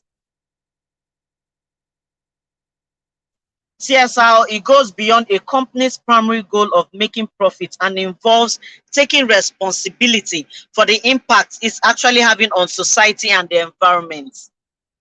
It encompasses a wide range of actions, policies, practices that aim to contribute to sustainable development, positive social change, and the well-being of communities. So that community that your business is in, how are you giving back to it? You want to immortalize your business. You want your business to outlive you. You want your business. You want to write you want your business to be in the in the sands of deeds. When they call businesses that have crossed the earth, that pass through the earth, your business will be one of them. What are you doing? Please, I want everybody to type in the comment section. Okay. So Ilophonic change catalyst is actually my my AKA Zoilophonic change catalyst. And this is something I would like everybody to imbibe in their CSR. Ask yourself, how can I change things around me? How can I be a change catalyst that anytime I come in, lives are being transformed, lives are being changed? My last year birthday, I said, okay, fine. I'm still growing. I'm still, because sometimes we find ourselves giving excuses that are really not relevant. But I'm telling you, if you look deep down, you see that you always have something to give. Nobody is empty. There's no vacuum in the realm of the spirit. We're all spiritual beings. There is no vacuum. Nobody is empty. You always have something to give, guys. Did you hear that? You always have something to give. You need to look and search for that something to give. Last day, during my birthday, I asked myself, okay, what can I give to the society? You guys, you know what I did? I went to 7 companies in my area, and I told them, I think it was more than 7, like 8 or 9. I told them that I want to come and train their staff for free. That this is what I'm giving. I'm giving back to the society. This is my gifts to my society for my birthday. And I'm telling you, you see that thing I did last year, my life has not remained the same. That's the truth. I keep getting the ripple effect of that training up till tomorrow. Up till tomorrow. Everybody listen, guys. Your brand is what the society needs to be great. I want you to start looking at your brand differently from today. Stop looking at your brand as something that, oh, I'm just starting, I don't know anything, I don't know anybody, I don't we've not started making money, we've not even crossed, we've not even broken even, I'm just starting out, I'm still trying to get to know people. Did you hear what I said? Did it cost me anything to go to these companies? No. I did not even print any proposal. I did not even send any proposals. No, not at all. I just went to them, went to the front desk, because you might be thinking this is one, because she has structure, because she has this, because she has that, because she has made name. Nothing was backing me.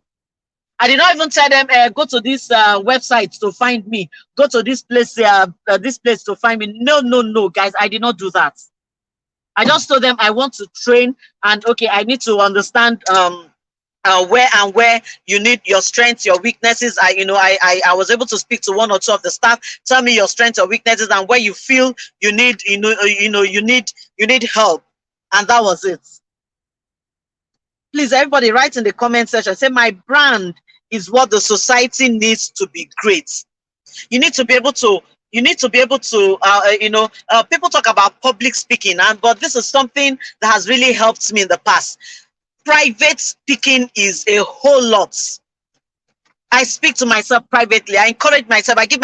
I boost my confidence in my own private. As in, everybody, put in the comment section. Say it loud to yourself. Say my brand is what the society needs to be great.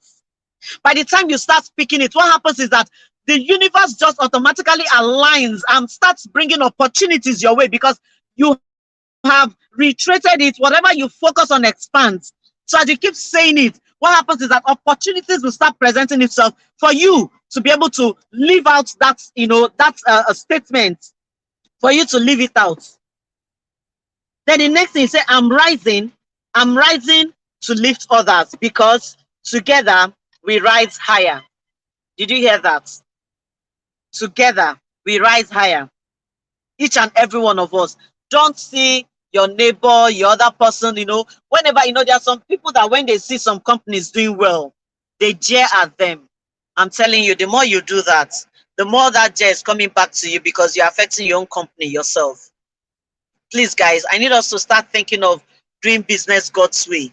When you see people that are progressing, when you see people that are rising, what you should start thinking of is, how do I collaborate with this person? How can I merge? How can I do what this person is doing? How can I do much more than this person is doing? Before you know what's happening, the same idea, the same thing that came upon that person, and the person is doing extraordinary things, will also come upon you, for you to do extraordinary things. The next thing I want us to write down is, I am a brand to reckon with, because I am a reflection of the Almighty. Impact is the air we breathe. Guys, I want you to own this as your own. Impact is the air we breathe. I always tell people that, most of the times, I've found myself in organizations where I work. I always tell people, and even up to now, I tell people, my mentees, I tell them, by the time you count 5 bosses, you will count, before you get to number 5, you count Francisca Chima. What do I do? It's almost like an accountability, measure for me to know that you have something you are looking up to. There's something you want to be, you desire. So make sure at all times that you are living up to it. That's what it does to me. That's what it does to me.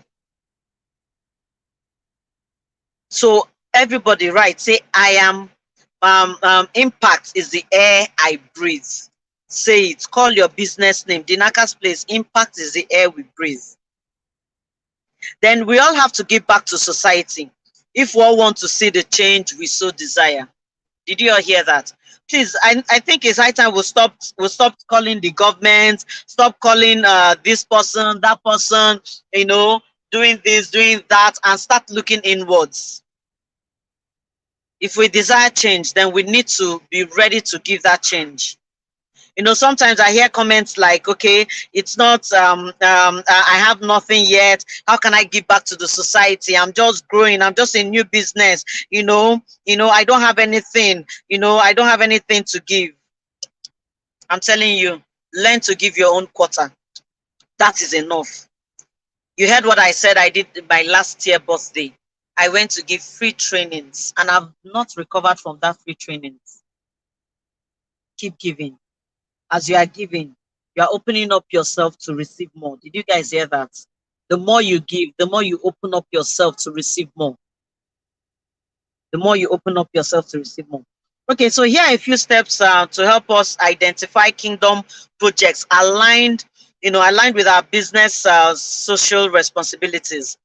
The first thing I want you all to consider is consider the positive change you want to bring about in the world through your business operations in alignment with your company's purpose and values. So at every point in time, you should be able to understand, okay, this is my company's purpose and values. Okay, so how do I align? How does this align with what I want to give back to the society? You should be able to identify and engage with key stakeholders, including employees. Look inwards, including employees, customers, suppliers, every other person that you do business with. Look at your local community. Look at your as in groups around you, your estates, your streets. Because when we say CSR, it looks as if it's one big thing, one mighty thing that cannot be done. Look at that group in your church. How can you give back to it? Don't even go far. Look at that group, as in the meetings you people do maybe once every month in your estate. How can you fix your company in to be able? How can you fit your company in to be able to fix some of the problems that they are having? How can you fit your company in to be able to fix some of the problems they are having? That's CSR. Let's not start thinking it's one mighty thing that cannot be done. That's CSR. You're already moving in. You need to be able to research. Research should be conducted, continuously on social and environmental issues relevant to your industry and the communities you operate in. You need to be able to identify the challenges, as in the challenges that they are going through, and the opportunities that are around you, so that you'll be able to align your company to those things that they need and sort it out for them. Fit yourself in and sort things for them. I talked about collaboration, and now I think I need to reiterate it. Learn to how are you going to collaborate with experts? There are people that are doing these things and are doing marvelously well. If you feel okay as a company, you might not be able to, launch out on your own to start this CSR movement. Can you think of companies that you can collaborate with? Look for experts that are already doing it. Collaborate with them. Engage with NGOs, non-profit, as in just look around you. Look around you. There are people that you can collaborate with, and just, as long as they are doing something in line with, your own purpose, your own values as a company, your own, your own brand, that they are doing things that are, related. Start from somewhere. Just start from somewhere. You also need to learn to involve your stakeholders, involve your employees in all these movements. Involve them completely. That was when I was talking, when I started with knowing yourself, who you are, so that you'll be able to communicate with your staff, communicate to your staff, communicate to the stakeholders involved, to be able to communicate to them what you have in you, so that they can move in alignment with you, or else you miss it along the way. That's just it. You will miss it.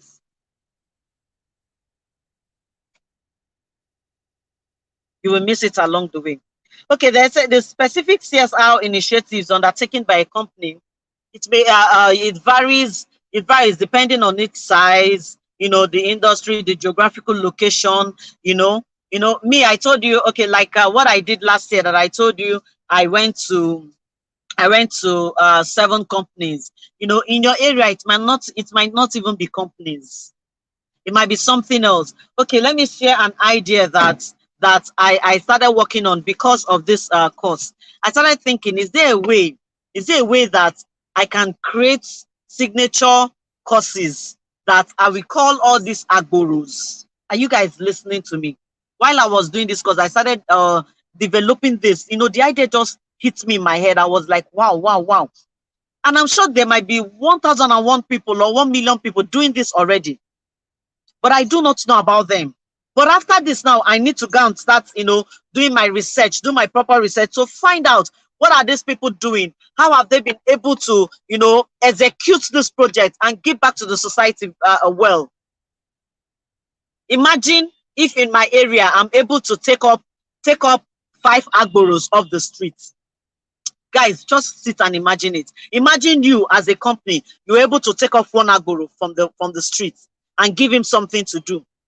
You make perfumes, you take off one, say, okay, maybe you don't want to sell perfumes, but your wife can sell perfume. So as long as your wife is selling perfume, you promise me you'll not be on this street again. You are taking one person out of the streets. That's a generation that you are sorting for life. So what am I trying to say? There's really no excuse. There's really no excuse for anybody. As long as you are in this meeting, there's really no excuse. All I'm expecting is that immediately after this meeting, every business should go back to the drawing table. Go back to the drawing table and see how they can re-strategize and do things well. What are the strategies that you need to start putting in place? We must rise to build the Africa we desire. We cannot be talking about it, but we need to start doing. And note that it all starts from you, understanding your brand's identity as it is in heaven. Did you hear that, guys? Guys? Replicating the same thing here and giving your own quota to build the society you belong to. We must rise to build the Africa we desire. We cannot keep talking year in, year out, month in, month out. Every week we're talking, we're complaining. Don't forget, guys, whatever you focus on expands. The more you focus on problems, the more solutions will not come. But if you focus on problems with the idea, with the mindset of, okay, this is a problem. So Lord, how do I solve this? How do I come in? How does my business come in to fit in to be able to fix this problem that has been in my society, in my area, has been in my community for ages? How can I sort it? The business strategy, as in, we need to start thinking of ways to solve all this. You need to sit down with your team and create a plan. Create a plan. How can we do this? For your information, I didn't do that. What I did, I was able to visit the companies I visited last year, not as a person, but as a company. I involved my team in this, and we sat down and we created a plan. We mapped out a plan for it before that day came. We mapped out a plan. We adopted it, and we moved into action. You need to be able to, at all times, also learn to measure your progress, where you are going to, how you are going, as in measure it and be able to know, okay, this is what we did, so time. Are we moving forward as a company? Are we moving backward? What do we need to do this year? What do we need to change? What are the things that we need to turn around? At every point in time, you should keep moving, as in you just need to keep moving. No going back. Don't forget the example of Tony Elumelu that my coach used, said in 20 years, you just cannot imagine the exponential growth that man has witnessed and has experienced. If you want to experience exponential growth, please, it's time to stop that myopic mindset of yours that feels it's just a business. It's just, even if it's one-man business. Oh, yes. Oh, yes. There are people that are doing great and mighty things with that one-man business that they have. So there's literally, as in, no excuse from any end. No excuse at all. No excuse from any corner. It's time for us to move in, take action, and take back our society.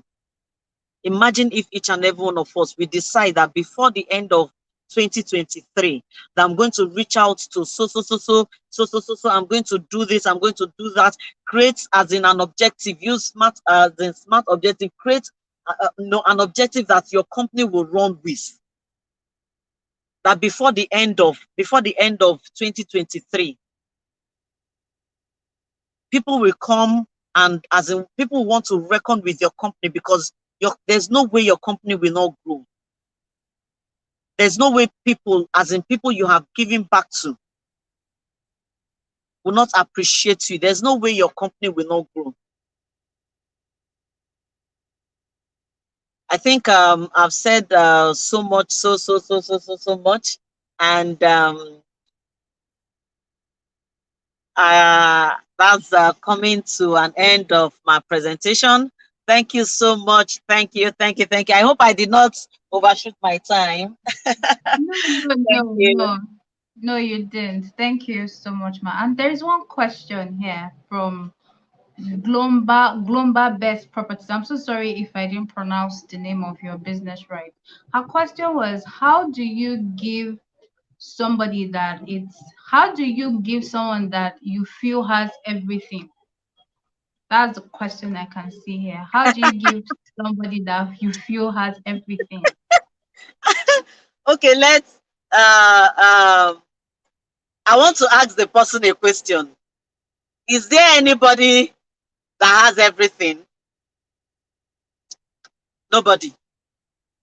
Nobody has everything. Nobody has it all figured out. Nobody. Okay, let me give a typical example. Let me go high. You said, is there any way you can give back to someone that you feel has everything? Let me give you a typical example.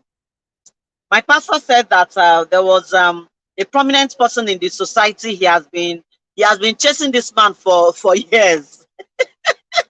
He has the man's number, and I can't remember all the details, but he has been chasing him for years. And the man has been running, now all this busy, making money here and there. They are just everywhere, and not having time. So finally one day, he went to one of the man's mail. After reading it, it just dawned on him that this man needs somebody to be able to help him with this, and this. And do you know what my pastor said he did? Immediately he sent him a message. Sam, okay, following you all this while, and this is this. I read your mail, so. And I feel that you'll be needing the services of somebody that does this and that. And I think I'm in the best position to offer you this service. You see that man that did not have time for him? The man replied immediately. Did you guys hear what I said? The man did not reply later. He replied immediately. Guys, there is nobody on earth that does not need something. All you have to do is look for that thing that that person needs. As I'm talking to you guys, I have a pitch for Tony Elumelu when I meet him. I have found a niche and a problem that I as Dinaka's consult, I need to solve for him. I have not met that man, guys, but I have lived it over and over again that by the time, the hour I meet him, it will just be a walkover of, reliving what I have lived already in my spirit man. It's just going to be a walkover.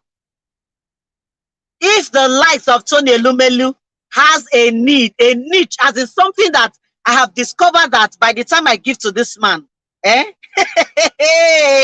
will run around and dance. As in, I'm not joking though. This is what I see him doing.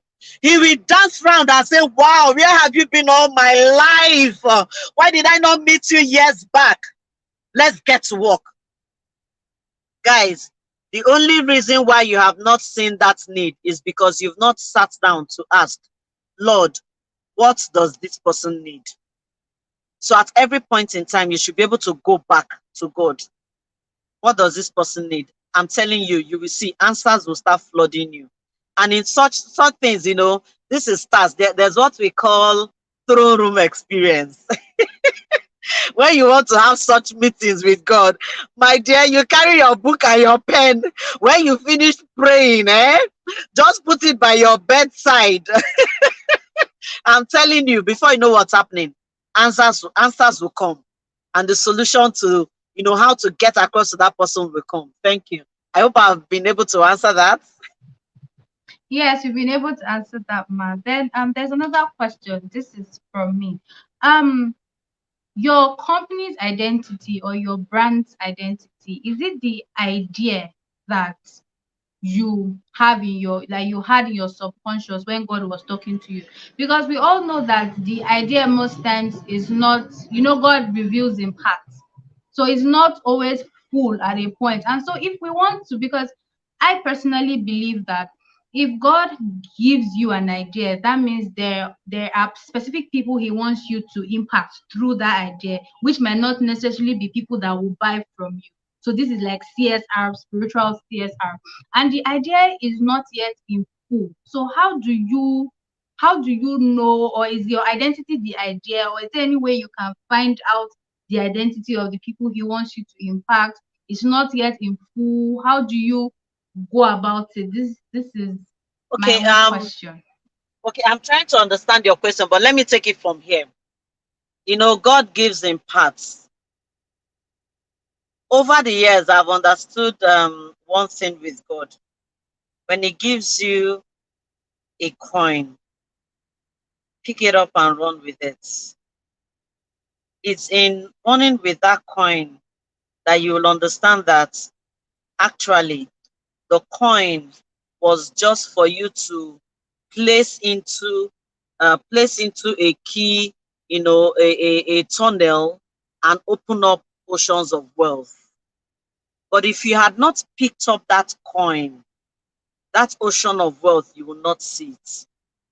So when God gives you an idea, sometimes most of the time, He doesn't give us the full picture. And one of the reasons why this God is sweet, it is sweet, is one of the reasons I've seen that God does not give us the full picture is that there are full pictures that God will give us and will run. We will not only run, we will run, we will disappear, and we will never come back. It's just like there are some dreams I've started sharing with my kids now. But when they were 2 years, 3 years, 4 years, I couldn't share those dreams with them. Now my 8-year-old boy, when he was 7 years, he said he's going to build a skyscraper for me. When he was 2 years, 3 years, he won't be able to accommodate, doing such a thing for me. Are you getting? Now that is skyscraper has offices and every other thing. Now as it's growing, 9 years, it has offices and everything. He has told me the floor where my own offices will be, where the other staff will be, the other businesses and the other companies. Now he's fleshing it out. But there is a time that it will be. Eh? He will not accommodate, his brain cannot carry it. And at the end of the day, you end up losing that person. So that's the way it works with God. So most of the time, He just gives us bit by bit. So as the bit by bit is unfolding, you keep unfolding, you keep going back to your bio, you keep going back to your identity. Okay, God, you said this, you said this. There are sometimes God gives you something to run with and He changes it. He tells you, stop this, close it up, move to this direction. I've seen God tell people as in close up a company, okay, no, you are this, you are that, for this year, close it up, move to this. Will you say it's not God that spoke? No, it's still God. He's one that knows the end even before the beginning began. So what I advise is just start moving with what you have and keep moving and keep doing. Whatever He changes, learn to just align with Him, be in tune with Him at all times, so that you always know what He's saying per season and per time. I don't know if I answered that question. Yes, you did. When we invited God here, he was already answering. He was like, and I would point it to you as you are also the expert too with identity for Christian brands and all. He said, when he gives you an idea, there is the CSR part of that idea. Wrong with that first. That's what he was saying. There is the CSR part of it first. There is the customer part. There is the CSR part. So it's like you said, in the throne room, you'll be able to know from it. Like, okay, what is the customer part? What is the CSR part and the rest? And another thing that he was also saying, which I would also like, you could always add, remove, and subtract. He was like, most times we see CSR only for the public, the community.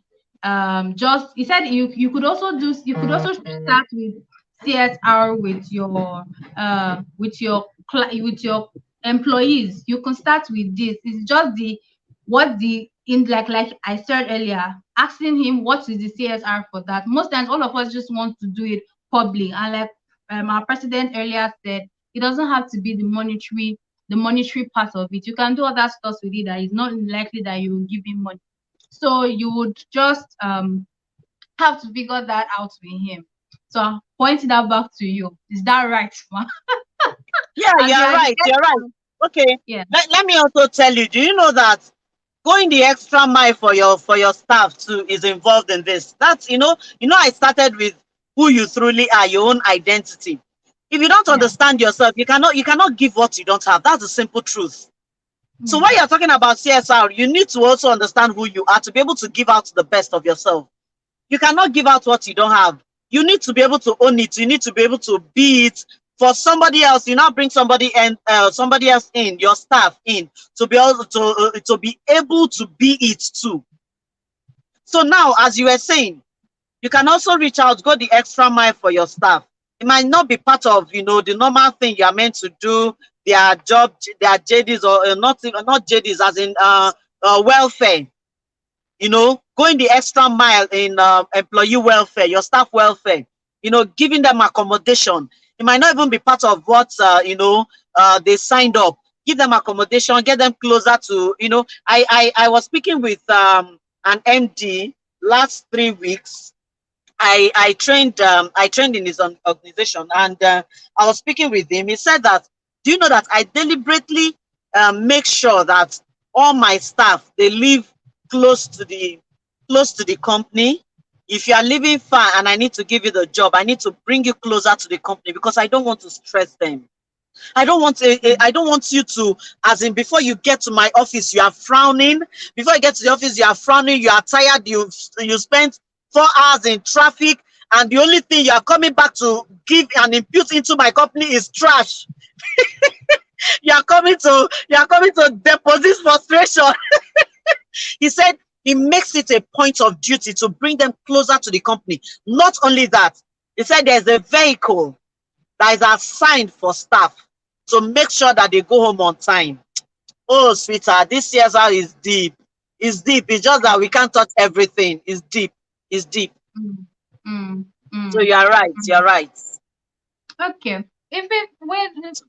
Like we say, if it's not too much of your burden, it's not too much of your time, man. Because I know you are the change catalyst, the identity person. Can you quickly teach our audience how to really get their identity themselves? Because there's a way you teach. I've had the opportunity to have one-on-one with you, so I know how you do it. If you could please just teach them briefly how to be able to identify their identity, their inherent identity, so that it will be easy for them. Like they want actionable points. If it's not going to be too much, Okay. man. Okay. Frankly speaking, it's going to be too much. Please. Because you're asking me to compress a 3 months course into 1 minute. You can do Into it. 1 minute. No, we can give Into you like 1 10 minute. minutes. We can give you Okay. like 10 minutes to do it, like 10 Okay. minutes. Okay. What I'm going to talk about when it comes to discovering your identity. The first thing I'll tell everybody, your identity is embedded on who God said you are. That's number one. Forget about what the word has said. Forget about the names people have called you in the past. Forget about your childhood. Forget about your upbringing. Forget about what you hear daily. Forget about people around you, and just focus on what God has said about you. Now, 2 things are involved in your identity: the truth and your reality. There's a difference between your reality, what you are going through, and there's something called the truth, what God has said about you, who God has called you, what He has called you to be. So at every point in time, you should be able to differentiate this. So now, when talking about identity, you should be able to identify, okay, what makes you? What are those components that that when they call that person, they just know that this is who she is. There's some kind of gist that you will hear about Francisca Chiman. You won't even flinch, as in, please, that's not, I know that's not Francisca Chiman. And there are some things you will hear that she was busy talking and coaching and training. She just got lost in the lost in transit, talking about Jesus, about Holy Spirit. And here you say, yes, that one is Francisca Chima. You understand? So you should be able to understand who you are as a person. It means, okay, you need to go back to the drawing board. Take your pen and your book. Start writing down. You want to discover yourself. You want to understand who you are. Take down, start writing those things about you that you already know. Your strengths, your weaknesses. What are the things that brings you down? What are the things that lifts you up? Then you need to start thinking of, okay, what the word of God has said concerning you. And you still need to also do what I call, I still talk about that throne room, because that's the best place, because your identity is embedded in God's identity, what God has called you to be. So you still need to still go back to the owner, the maker, the one that, Abiola, you're trying to take me into deeper realms, which I'm not ready for now. The human body is made up of 50 trillion cells. Just close your eyes, everybody, and imagine the cells in your body entwined together, 50 trillions of them. This one going to the heart, this one to the head, to the brain, to the hand, to the leg, your stomach, your esophagus, as in all the cells in your body, 50 trillion of them. Imagine the person that wrote this and did not make a single mistake in anyone. Imagine, just sit and close your eyes and imagine it. There is a superior being. There's somebody walking behind the scene. And the next thing I want you to do is to reach out to him and tell him, please show me who I am. Because in today's training, I've been taught that if this 50 trillion cells in me does not align and speak one language, I will keep making mistakes in life. I will keep getting things wrong. I will not understand where I'm going to. I will not understand what I've been called to do. That is one aspect. Then another aspect I need you to be able to discover who you are is, what are those limiting beliefs that is in you? Limiting beliefs are things that over the years you believe that this is true. This is what they've said about me. Some people, you see some parents calling their kids Olodo, giving people some kind of strange names that you'll be wondering. You are stupid, you are mad, you are good for nothing. There are people that have heard, I know of a lady that kept hearing this thing over and over and over and over and over and over. She got married and she continued hearing it.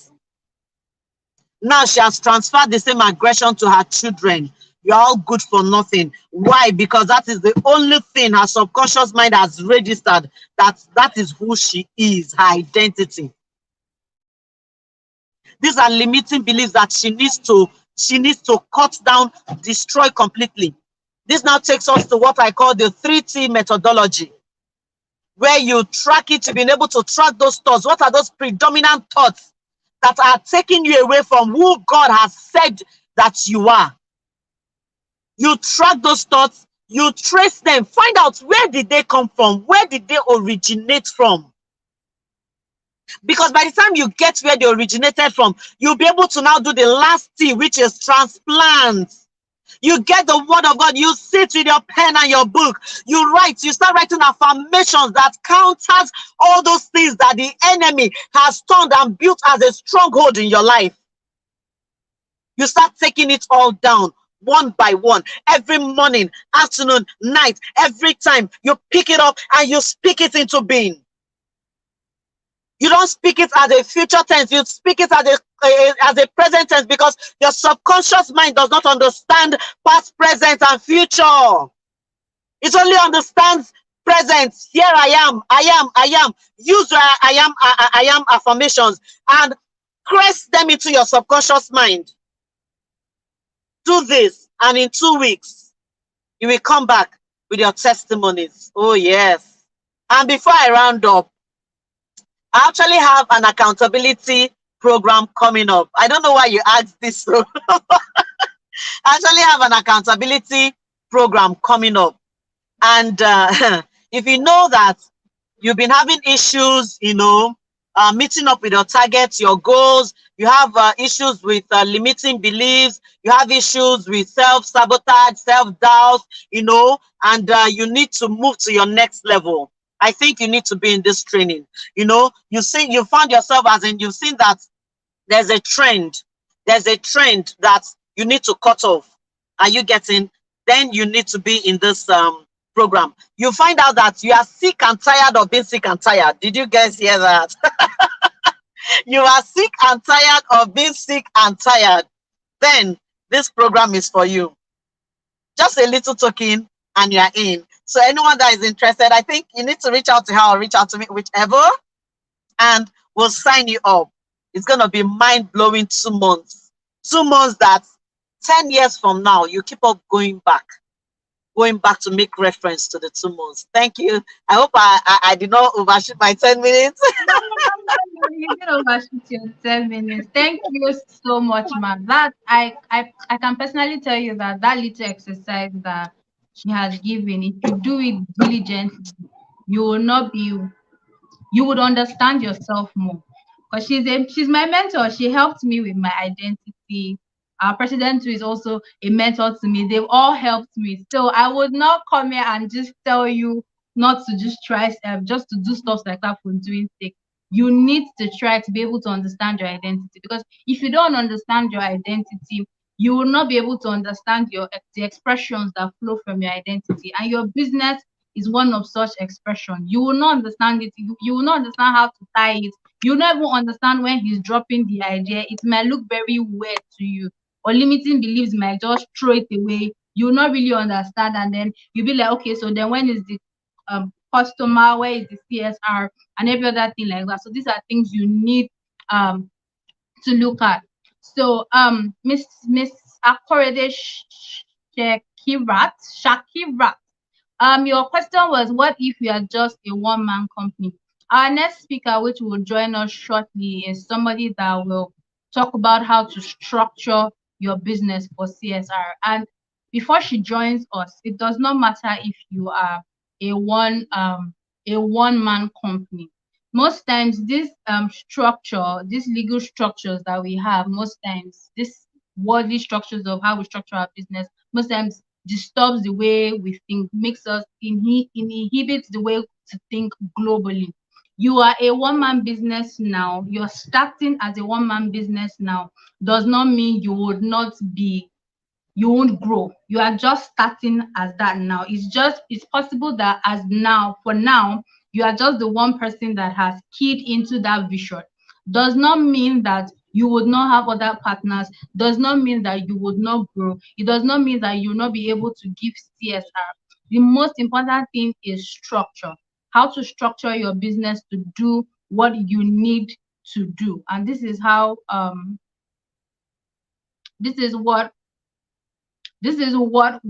next speaker will talk to you about. But before she joins in, because right now she's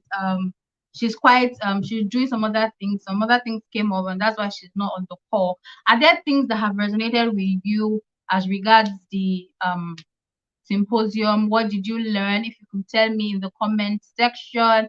I would also like to know you. Like we said, this is the larger audience. It's not just stations that are here. So if we can know you, it will be nice if you can explain what your business is doing and how you intend to use your business to rebuild the African economy. I would like to see, like I always say, for those of us that are in TAAS that know me very well, I'll be like, every business is unique. And the uniqueness of your business is what drives people to you. So introduce yourself. Let us know what your business is. You don't also know who is the comment section, who is going to see it and reach out to you later for collaboration or partnerships. And then also what you have learned so far. Let us know. Like, we need feedback to know what you have learned so far. So just give you few minutes for us to do that. And in the meantime too, you could also go drink water, stretch your legs, do some other things while we wait for our last speaker. You don't want to miss the class, because this is the grand finale. She's going to teach you how to structure your business to do it. If you want to give money, how to structure your business to give money. You know, she's a finance guru, so she's going to teach you all the percentages, calculating it, doing this and doing that. So you don't want to miss the class. But in the meantime, introduce yourself, take a break, introduce yourself, explain what your business is doing, right? Like in TAAS, we have our referral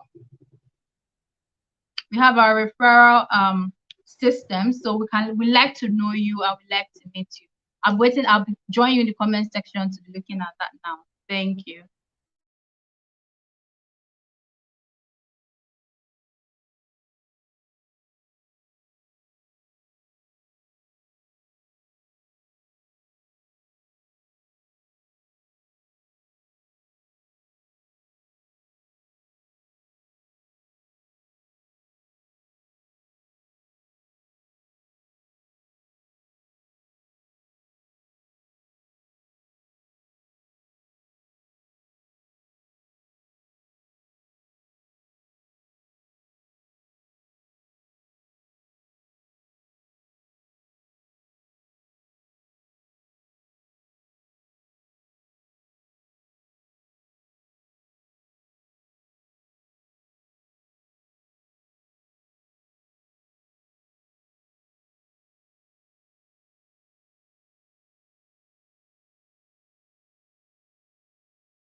Since we are not talking, I'll start calling out names from people that are talking on the group. I know some of you and some of you I don't. So Miss Esther Okihira, I'm so sorry if I didn't get your surname right.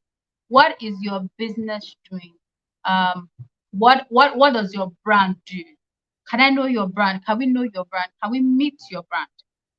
Same thing applies to Ms. Akorede Shakirat, and I think there's another person too on the comment section, Mrs. Global Best Properties.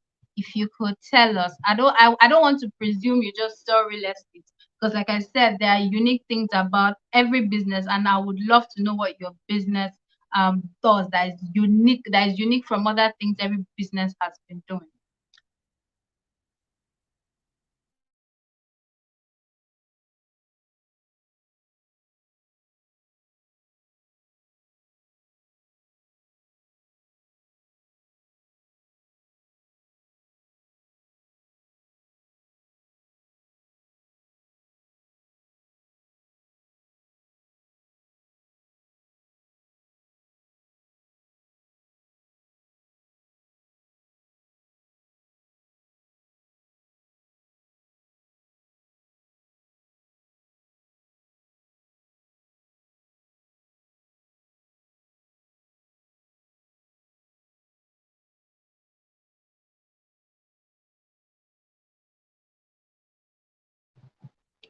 While we wait for our speaker, there's one thing one of our faculty members said, that is Busi Tempakwayo. I'm very sure you know him.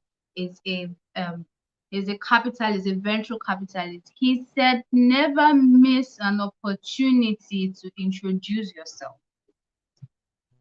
Miss an opportunity to introduce yourself. So if you are being asked to introduce yourself, it's best to introduce yourself. Let people know you, right? Let people know you. Introduce yourself. Explain what your business is all about. It seems nobody wants to do that. I would just have to bring in our last speaker. She's already at the back end.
All right, so I'm going to quickly introduce our last speaker, right? Her name is Coach Nancy Nadi. She's a structure expert, right?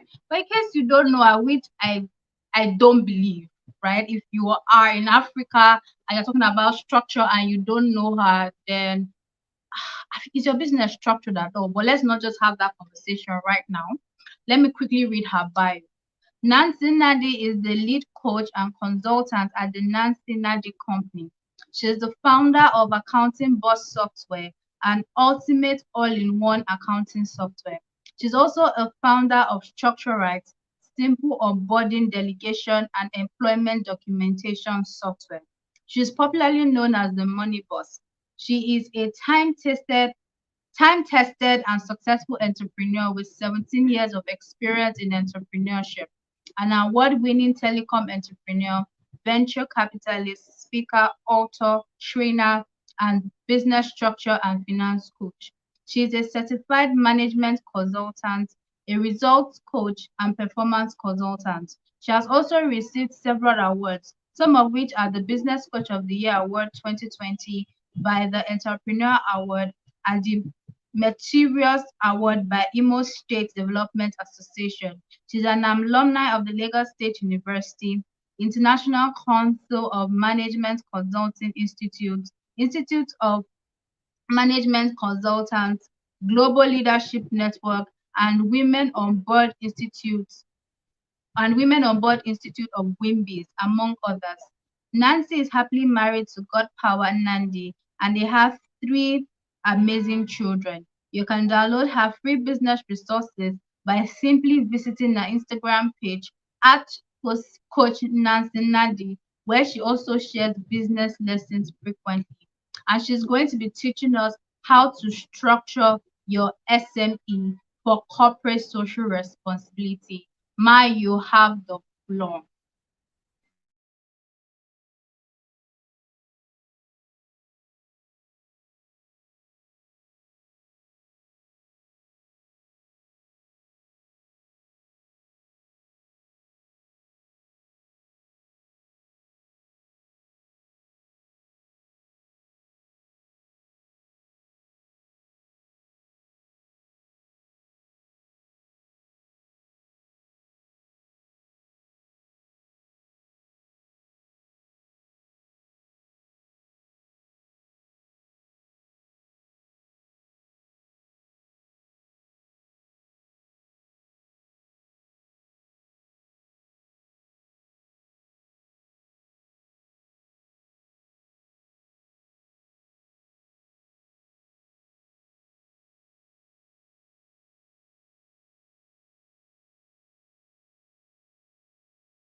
we sincerely apologize at the back end. Something went wrong. That's why it took us a while to let you in. Okay, that's okay. So I was like, I'm backstage. So, good evening, everyone. How are you doing? I hope you're fine. I hope you're good. So I have my slide here, but I don't know how to use my slide on phone because I'm using my phone right here. But maybe I don't know if maybe I don't know if I can forward my slide to you, then you can project it. Is that fine, Abiola? Sorry, I can't hear you. I don't know whether it's from my own end. It's slow. I don't know. But I can hear you. I think it's just from my own end. You said you wanted to share the slides for. I'm saying, can I send my slide to you? Then you can help me project it because I don't know how to use slide on Okay, this if you particular. can send it to Mrs. Just, you'll be able to upload it back. I'll just forward to your email, the normal email where I got the message from. I think it will make sense if the slide is being shared to people. So let me forward it. TAAS Africa.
So it has been sent. I've sent to you. Having an issue trying to upload it. If you could go on without it for now, I sincerely Okay. apologize. So good evening. I hope you guys can hear me clearly.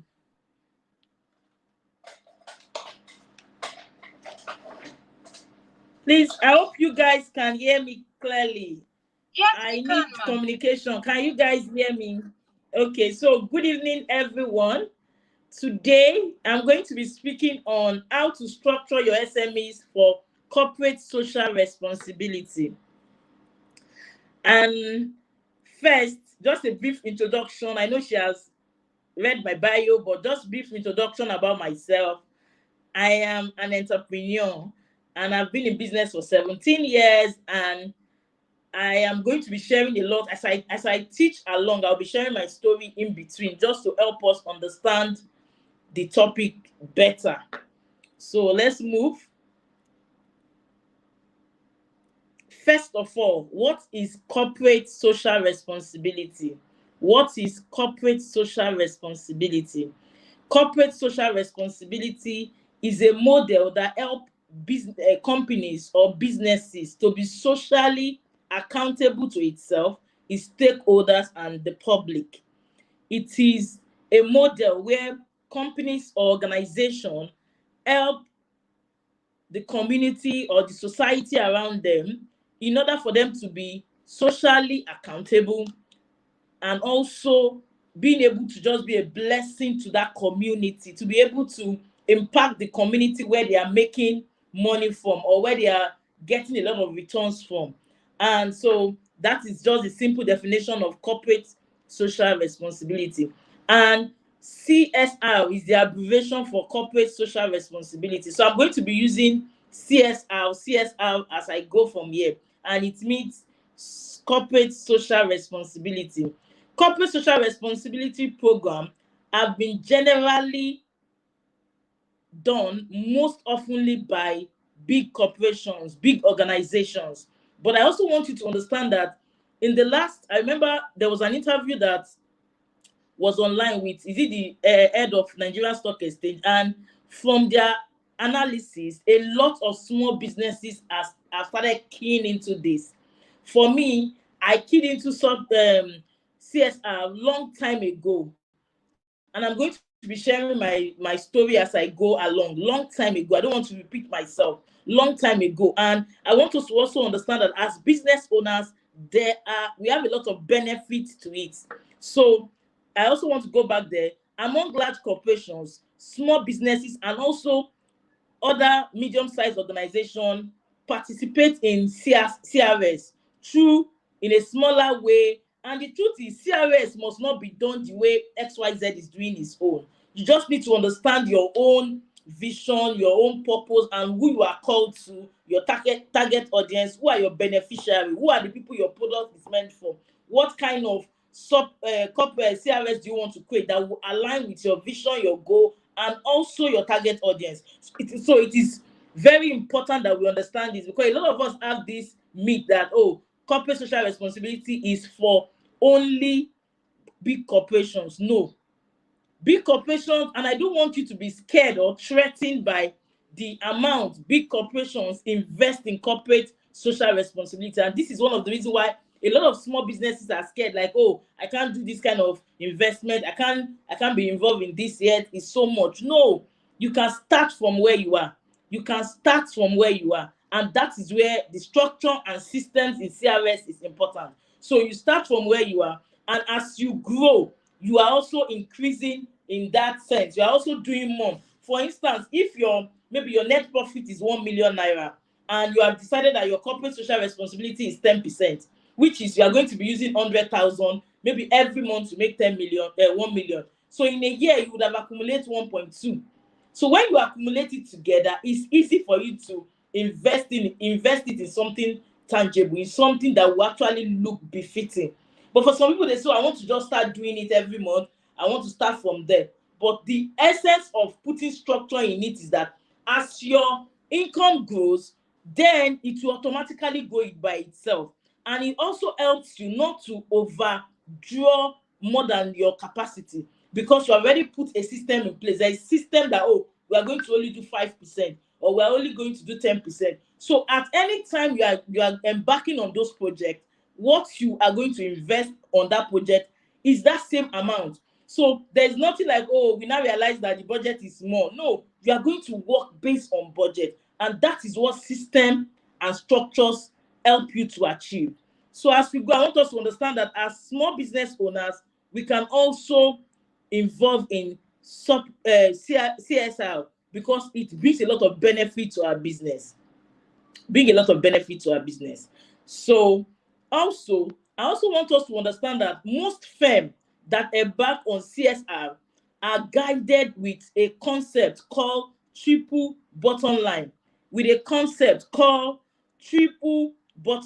And what does this thing postulate? This thing says that this particular theory talks about triple bottom line, dictates that rather than focusing on only financial growth for your business, rather than you making only profit for yourself and just amassing wealth for yourself, businesses should measure their impact on these 3 C's. They should measure their impact on these 3 P's. They should measure their impact on these 3 P's, which is profit, people, and the public. profit, people, and the public. So you are making money. You are also giving your people, the team, your organization, the team member, your employees, they are also benefiting. They are having those advantage. They have good training. They are also benefiting from the system. And also the public. And also the public. The public talks about the society where you are, or the area of interest that you want to actually be involved in. It might not necessarily be your location, but it might just be something you are interested in, or something you feel that you have the leading of the Holy Spirit or God to actually support that particular sector or to support such people. So you can decide that. So the triple bottom line dictates that rather than focusing on only financial growth for your business, rather than focusing on only making profit for your business, it is important that your impact cut across 3 P's, which is your profit, your people, and the public. Very, very important. And also, CRS is divided into 4 categories. There are 4 categories of CRS. Most times, the most common one is actually the philanthropic one. But there are 4 types. We have environmental CRS, we have philanthropic CRS, we have the ethical CRS, and we also have the economic CRS. And I'm going to explain the 4 of them in the next slide. So number 1, when we talk about environmental CRS, if you want to focus on environmental CRS, it talks about you making your business or your product or your service friendly as possible to the community where you are. Just like the issues where we have in Niger Delta, where the maybe the oil producing organization, they are having negative impact on their fish or on their stream. So it's killing their fish, it's making them. So those organizations are supposed to ensure for environmental one, you're supposed to be able to make those provisions for those environments so that they don't experience any negativity regarding their environment. So environmental takes care of that kind of CRS that is ensuring that maybe the pollution that you bring into the environment is not having negative effect on the people in that community. So you try as much as possible to ensure your products, your services is as friendly as possible. And you are the only one that can determine that, which is based on the pollution that your business is bringing to that society, or the things that you feel that your business can actually solve for that environment. So when you talk about environmental CRS, you are to make your business as environmentally friendly as possible. Then number 2 talks about philanthropic CRS. And philanthropic CRS talks about making the world a better place by improving the society. And improving society can be in your area of interest, in what you love. Which area are you called to? Which area are you called to service for? Which area is God leading in your heart? For me, I remember when I started making money in telecom, one of the 2 key areas that I know that I am called to actually do this particular service for was the widows and also business owners.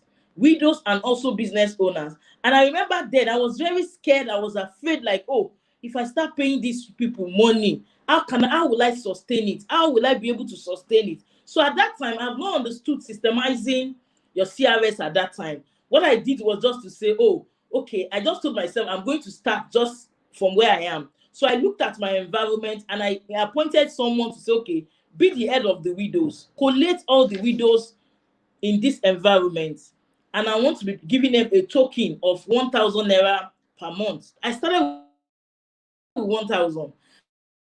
I realized that I did 1,000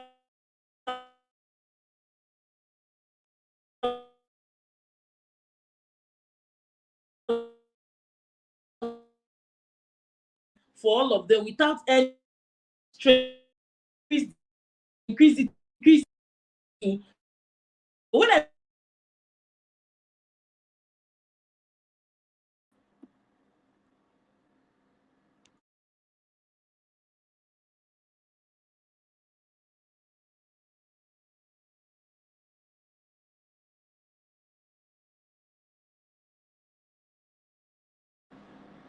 Hello, can you hear me now? Yes, we can. I think it was network. It just Hello? tripped you off. Yes, we can. I think it was network. It just tripped you off.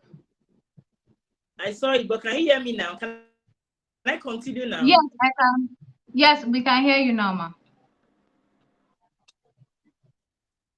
Okay, so I'm talking about, I said if number one type, we have 4 types of CRS, and I said the first one is environmental, which I have explained, and I said the second did. And when I started my business, because my mom was a widow and I know how she suffered as a widow, there was no support. So I just have that flair for widows. I just wanted to support them in my own little way. But I was very scared. Like, will I be consistent about this thing? Will I be consistent? I was afraid. And 2 sets of people I want to help, which I know that God has called me into that ministry, is actually widows and also business owners. So I was actually finding a perfect way. How do I help these people? How am I going to help them? So the first one I tried was the widows one. I started with 1,000 up. Okay, we set out that amount.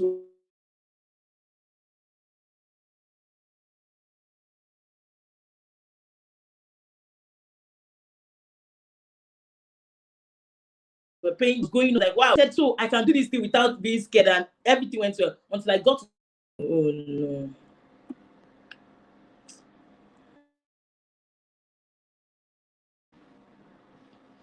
Hello, can you hear me now? Yes, we can hear you. We can hear you now, ma. Hello, can you hear me, please? Yes, we can hear you, ma.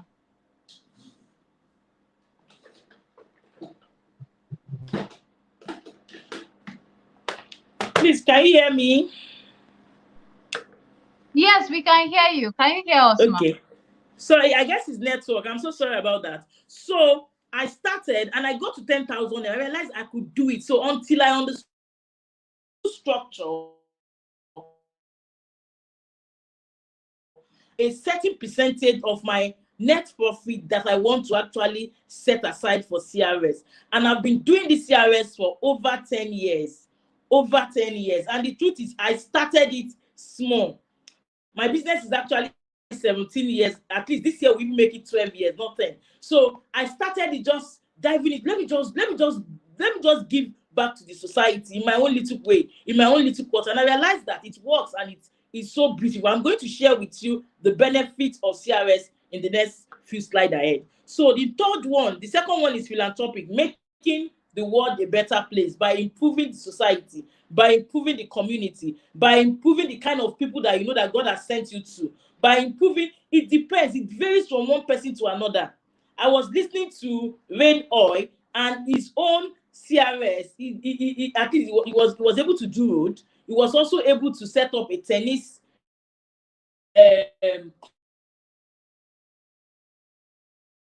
club where people that you are called out to settle, you are called out to solve, that God has given you the capacity to solve. And there are some things that you just can't stand it going back. So for me, I really felt bad that my mom was a widow and she never got help from anyone. She didn't get help from my father's people. She just did all through. She was nobody helped her. So I really, really, really wanted to reach out to widows until I realized that, oh, setting up your CRS has to be in percentage, where it is even more beautiful when you accumulate it. Most big organizations do it at the end of the year. So imagine I'm setting aside 100,000 of 1 million naira profit. Maybe I try to do 10% because it's 10% I do now.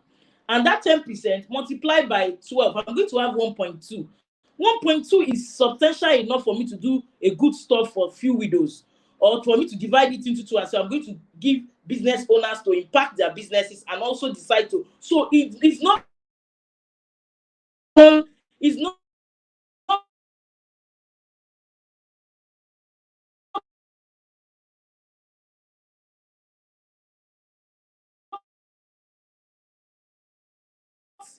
it's different from mine.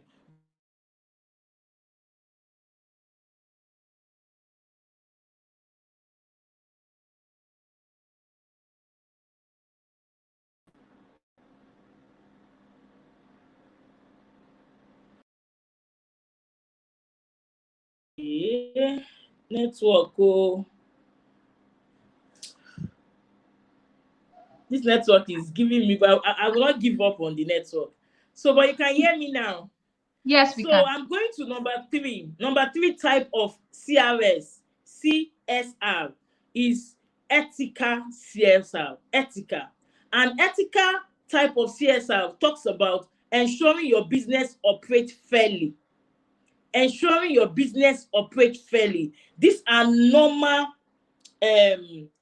things that your organization should have. Ensure your business operates fairly, whether to your staff, to all stakeholders, your staff, the customers, and also the owners, the shareholders. And that's why structure is important. Structuring your business as a whole is important because it helps, it benefits the whole stakeholders in the business, the employee, the employer, the customers, and even the shareholder. So, and everything is more transparent. So number three is actually ethical CSR, ensuring that business operates fairly. While the fourth one talks about economical CSR, it involves financial commitment for the purpose of doing good. It involves financial commitment for the purpose of doing good. So it depends on the one you want to do, because the economical has a positive impact on your business too, because it's like trade and barter somehow, because as you impact in that sense in your environment, it can be used as marketing too. It can be used as marketing.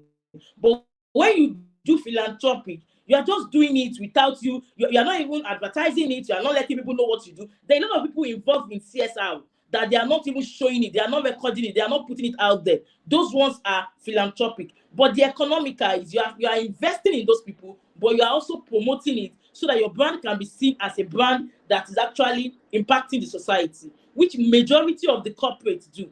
It's small business that say, oh, I want to impact and I just want to be a philanthropist, I want to be a low-key philanthropist. No, but the corporations, they do it openly because there is a lot of benefit it brings to you. It brings that natural, there's a lot of, let's get to benefit. It helps your business in different ways. So I'm going to just go into the benefits of CSR.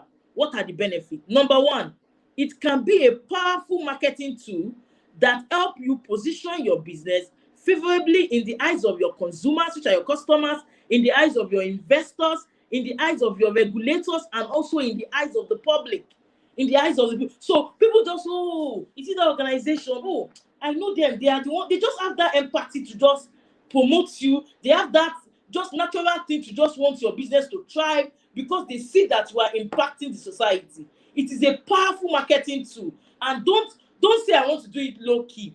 It just pick the economical. If you know you want to either doing it low key, but when you do it and you can actually have evidence why it is done, you put it out there, it is sending a message to your customers. It is sending a message to your client. It is saying that this person actually cares about the community. And the truth is, I always tell people there are two types of. I also say, let me just divide business into two categories or two cadres, where we have premium brand and the product below the pyramid. If you have product below the pyramid, you must understand that the strategy you are going to deploy must ensure that your customers can always also bring people back to you. But if you are selling a premium brand, one of the ways to quickly get into the act of your customers is through your CSR. Go to a place like Keystone, you see that, maybe, I didn't know, is it 50% of our profit goes into a particular orphanage? That is just emotional marketing, entering them to say, oh, whatever you buy from us, a particular child is being trained in school. Those things has a long way to go, especially when you have a premium brand. Even if your brand is a brand below the pyramid, that means you sell to those that are low income earners, you still need these things to actually thrive, because they will speak to you in the public space. When regulation offend, when things happen, people can say, oh, we know that organization. It has a way of calming things down for you, for your favor. So number one benefit is that it is a powerful marketing tool that helps you position your business favorably in the eyes of your consumers or customers or clients, or in the eyes of your investors. People want to invest in an organization. Oh, this person is already trying to do a lot for the society, so they want to be associated with that kind of stuff. or with that kind of organization, it also help you to get a favorable to be favored in the eyes of your regulators, in the eyes of the public, which your customers are also within that category. Then number two, it helps you improve employee engagement and satisfaction, which leads to retention, because everybody wants to work in a place that cares, in a place that show empathy. So when they realize that you can show care about the society, they also know that if things are going on with this organization, we can also benefit more. So it's very good. Then number three is the fact that it can help you hire the right people who their conviction match with the organization vision and goal. Because you already have a clear, there are some things that you do regarding to CSR. I remember I was having an interview yesterday, and people will start saying, oh, I like to work with this organization. I realize you did this, because they can see it maybe online, or they can see it somewhere, or they can point to it. So it helps people to want to, okay, oh, this organization has big plans. Even though they are still small, they have bigger dreams. They have big dreams. So I can actually grow with them, which means that you are looking ahead, which also talks about sustainability in business, because they know that you are not thinking just now, you are also thinking ahead. You are not thinking about you alone. You are thinking about your team. You are also thinking about the community or the society where you are making money from.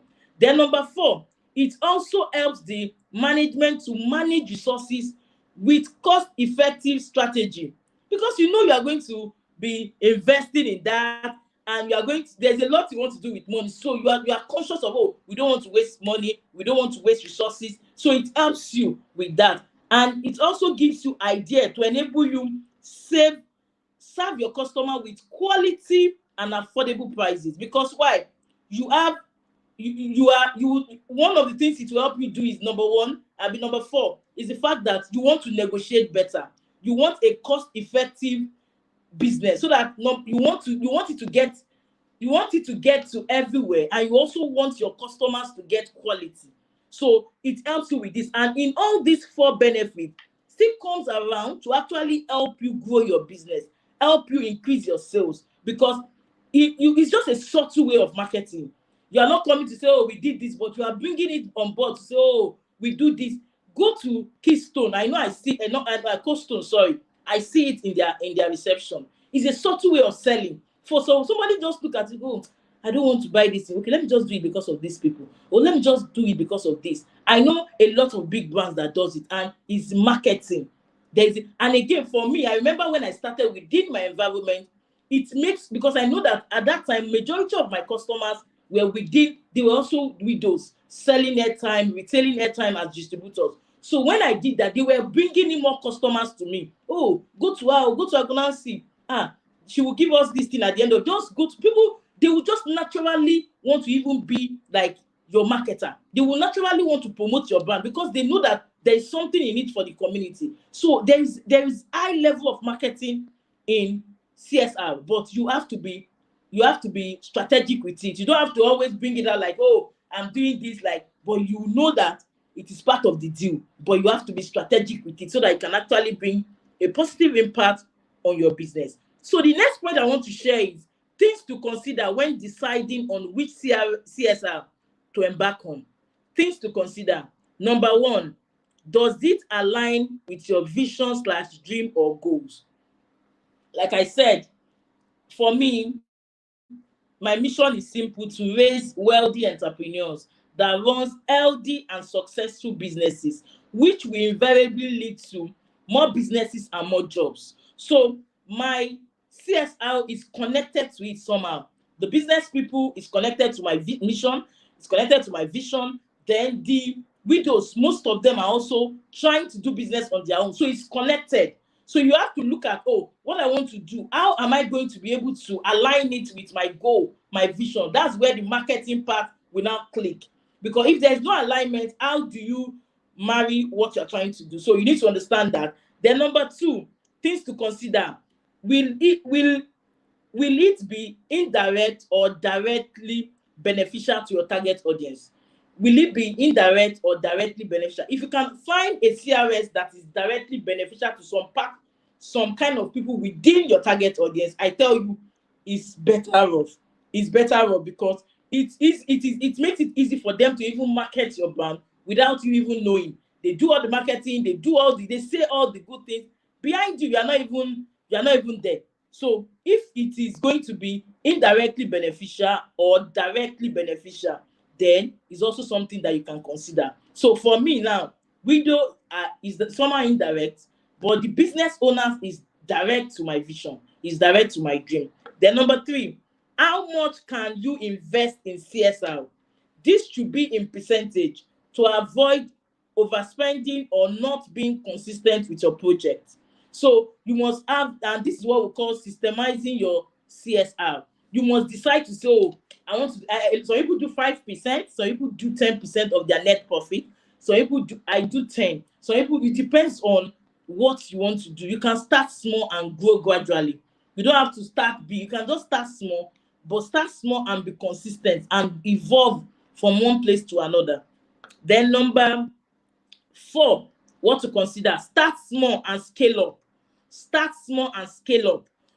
The idea, the ideal thing is for you to start small and gradually increase with time as your business grows. And that's why I love structure. That's why I love systems. If you have said, oh, I want to invest 5%, or I want to, okay, I'm going to, my CSR is going to be 10% of my net profit, and at the end of the month my net profit is 1 million, so I have 100,000. So I cannot go and spend more than that.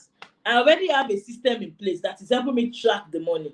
So at the end of the year, if it's yearly, I want to actually embark on those projects. It's easy for me to know the amount, the amount budgeted for that CSR. So when you have a system in place, it guides you against overspending, it guides you against underspending, it guides you against consistency.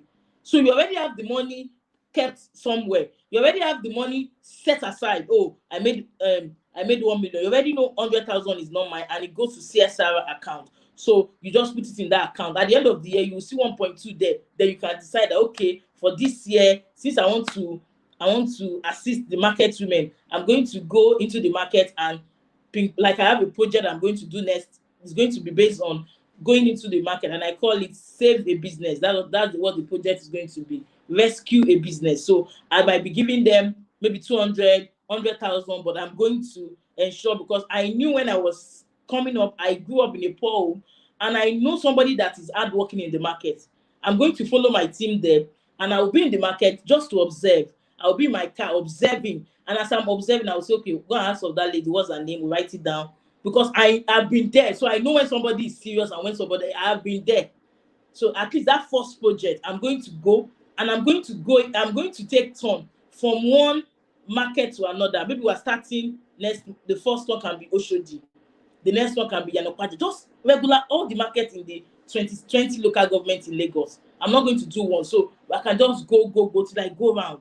But I want to actually be able to impact those that really need the money, the really poor, the people that are really poor. I'm going to call it rescue the poor in business, or rescue a business or a trade, or rescue a trade. So I'm going to just go sit down, watch them, and say, oh, I've been able to pick these 2 women. They've been hardworking. I see them putting in a lot of work. I think so. I will interview them. From them, we'll ask them, oh, when did you start the business? Just get some information. If they are qualified, we'll just tell them Jesus has brought money your way. I know you have you heard about Jesus. They say no. I will just tell them God has brought money. God has come to you today. It's not me that came to you. God has picked you today. I will look at it. Number one, for those kind of people, I will buy them a bag of rice first. Then will not give them physical cash to add to their business. Somebody might just be selling ogi of 6,000 naira, and the person is sweating under the sun. If I give that person 100,000 to add to that, the person have multiplied the business. Somebody might just be selling ugu, and the ugu is the total ugu. I will even ask them, this total product, how much did you buy it? 100,000. That kind of person, who can just give the person 250, just to blow their mind up how God can actually step into your business, because God is actually the one that stepped into my business that made me where I am today. So we must understand CSR, and it comes back to benefit us a lot. Giving pays. I know Just Tibi has spoken about giving today. Giving pays a lot. I cannot share my story without giving. giving pays. And when you sow into others, what you don't know is that you are even going, it's not about even reaping. It is a principle. It will definitely come back to you. It will definitely come back to you. So, and the fifth thing to consider is it is recognized by law. So it can be used to reduce your tax because it's part of your expenses. CSR is part of your expenses. So it's part of your expense. So it can reduce your your tax, but you must have evidence for your CSR. You must find those things that you did for it, and it can be declared, oh, this was done for CSR, and it can be there clearly, but you must have documents to back it up, not story or not I helped somebody. Document, and you must do it properly. And also, it is also good that you have an accounting software where your CSR can be tracked. For instance, for me, on my accounting software, I have my CSR there. So at the end of the month, after calculating our net profit, we just move the CSR amount under expenses as CSR, and we credit to the account of CSR. So every month the money is accumulating. So when it gets to the month that we want to execute the project, we know the total amount. If it's 100,000 now for every month, you just see that it's 1.2. So we go all out and focus on that 1.2. And you must train yourself not to be greedy. When you now see the money accumulate and say, this one is much, let me just go and give it to my mom, or let me go and use it for my village. When it's CSR, it's CSR. I'm telling you, there is always a blessing that comes from those things. And I don't have all the old time in this world to tell you that giving pays, but I need you to take that, keep it one side of your hand. But I always tell people, do the right calculations, do the right things in your business when you want to give, so that you don't give your capital out. You don't give your capital out. Then, so there are some cautions that you need to take. There are some cautions. First caution is ensure you are disciplined with your CSR. And as you increase in profit, it also increases automatically because it's percentage. So if you say it's 10%, if you make 2 million, it becomes 200. If you make 5 million, it becomes 500. So it's already increasing as you grow. So which is the essence of systems. So it's a system help you to solve a problem once and for all. You don't come back there say, oh, you only spoke to me, I want to make it 20%. That's totally a different scenario. But normally, as it grows, it will grow. Then you can increase by deciding to add up. Like I said, if Holy Spirit inspire you to change it. But please be disciplined. It is preferably that you are consistent for years than increasing the percentage that goes into CSR, and yet you are not consistent. You are not saying, oh, I want to help those people, I want to help them well, I'm going to just do 30%. You did it 1 month. Next month I'm not doing, no. I'm not going to do again, no. Then after 4 months again, you now go back. No, why not stay with? That was why I said I was scared the first time I wanted to start. I said, let me start with 1,000. At least I know I won't. When I did it for a year, I said, let me move to 5,000. Let me move to 10, because I just needed to be sure that I can pay it. And I wanted to see the consistency. And I wanted to see my commitment. So don't go and do things that is above you and you now start struggling. And that's when you start hearing, oh, CSR is not good. Tithing is not good. This because some of us overdo some of those things. If you don't have your books in place, if you don't have a structure organization and you want to do CSR, you might just be giving your money out, because if you don't know the exact profit you have made, how do you know what you want to give as CSR? If you don't know the exact profit you have made, if you don't know your expenses, you don't know you are not taking record of your inventory, you are not taking record of your business, how do you even make decisions in that business? How do you make profitable decisions? You can't make decisions. And that is why structuring your business is key. You cannot take it out. Numbers is the language of business. And as a business owner, you must learn to speak the language frequently. If I come here and I'm speaking maybe Isha, if I start to speak Isha now because I'm from Edo, so many people will not hear what I'm saying. You'll be saying, what is she saying? Because as far as anything you don't understand, you see it like jaga jaga. Do you know when they write jaga jaga and you're writing rubbish? Like the children write rubbish. You're like, but sometimes I see this maybe Arabic writing and I'm seeing it as rubbish. But somebody that can read Arabic will come and say, this one is this one is that. That's the same way numbers is to your business. If you don't understand numbers, I'm not joking, that business will not grow to its true potential. you cannot maximize your business to its full potential, because you'll be losing out on some important information. And without data, without numbers, you can't really make decisions for your business. You can't really create the right strategy for your business. You can't even know how much you want to set aside as CRS. You don't even know. So there is a lot that has to do with your numbers. And I appeal to everyone here, if you have not structured your business, please plan to structure your business. And if you have, are you sure your numbers, you are on top of your numbers? And if you are not, get another course and go and try and see how you can get it done, because there is so much money lying up there. I was talking to a client. I don't want to share a lot of things. I don't want to go straight to this CSR stuff. I was talking to a client, and the client has been struggling with business. Oh, the business is not making money. And in her mind, as I interviewed her, in her mind, she's thinking, the village people are after me. And I told her, bring your books. She brought her books, and we did calculations. And I told her, what you are making as profit does not cover your cost. There's no village people anywhere. So now, if you are making 100,000 and your cost is 200, so you are losing 100,000 every month. So you have capital of 1 million. By December, it is gone. No village people did anything. You actually spent it. She said, God, I never thought of this. I said, that's why. So you have to now find how do you make more money in that business. And if you realize that you can't make more money in that business because you don't have energy for what it requires for you to do more, then can we look for a business that will give you faster money? Those are the options. We don't now stay there and be saying, so we must understand numbers is the language of business. And for you to actually maximize your business well, you must speak the language frequently. And the language is actually understanding your numbers, keeping your record, tracking it. And I say, business owner, don't do it yourself. Outsource, get a staff. All those things don't cost money. The money it brings to your business is far much than what you ever spend on it. So number 2 caution is I recommend that you input your CRS on your accounting software. I've said it a while ago. Ensure you create it on your accounting software so that you can really track it. And also, it will help you to easily track and sum up the amount in a given year. And this makes it tangible. It makes it tangible. So even though it's 50,000, it now becomes 600K. So you can use it well. You can come up and say, oh, I'm thinking of what to do for this particular kind of people with 600,000.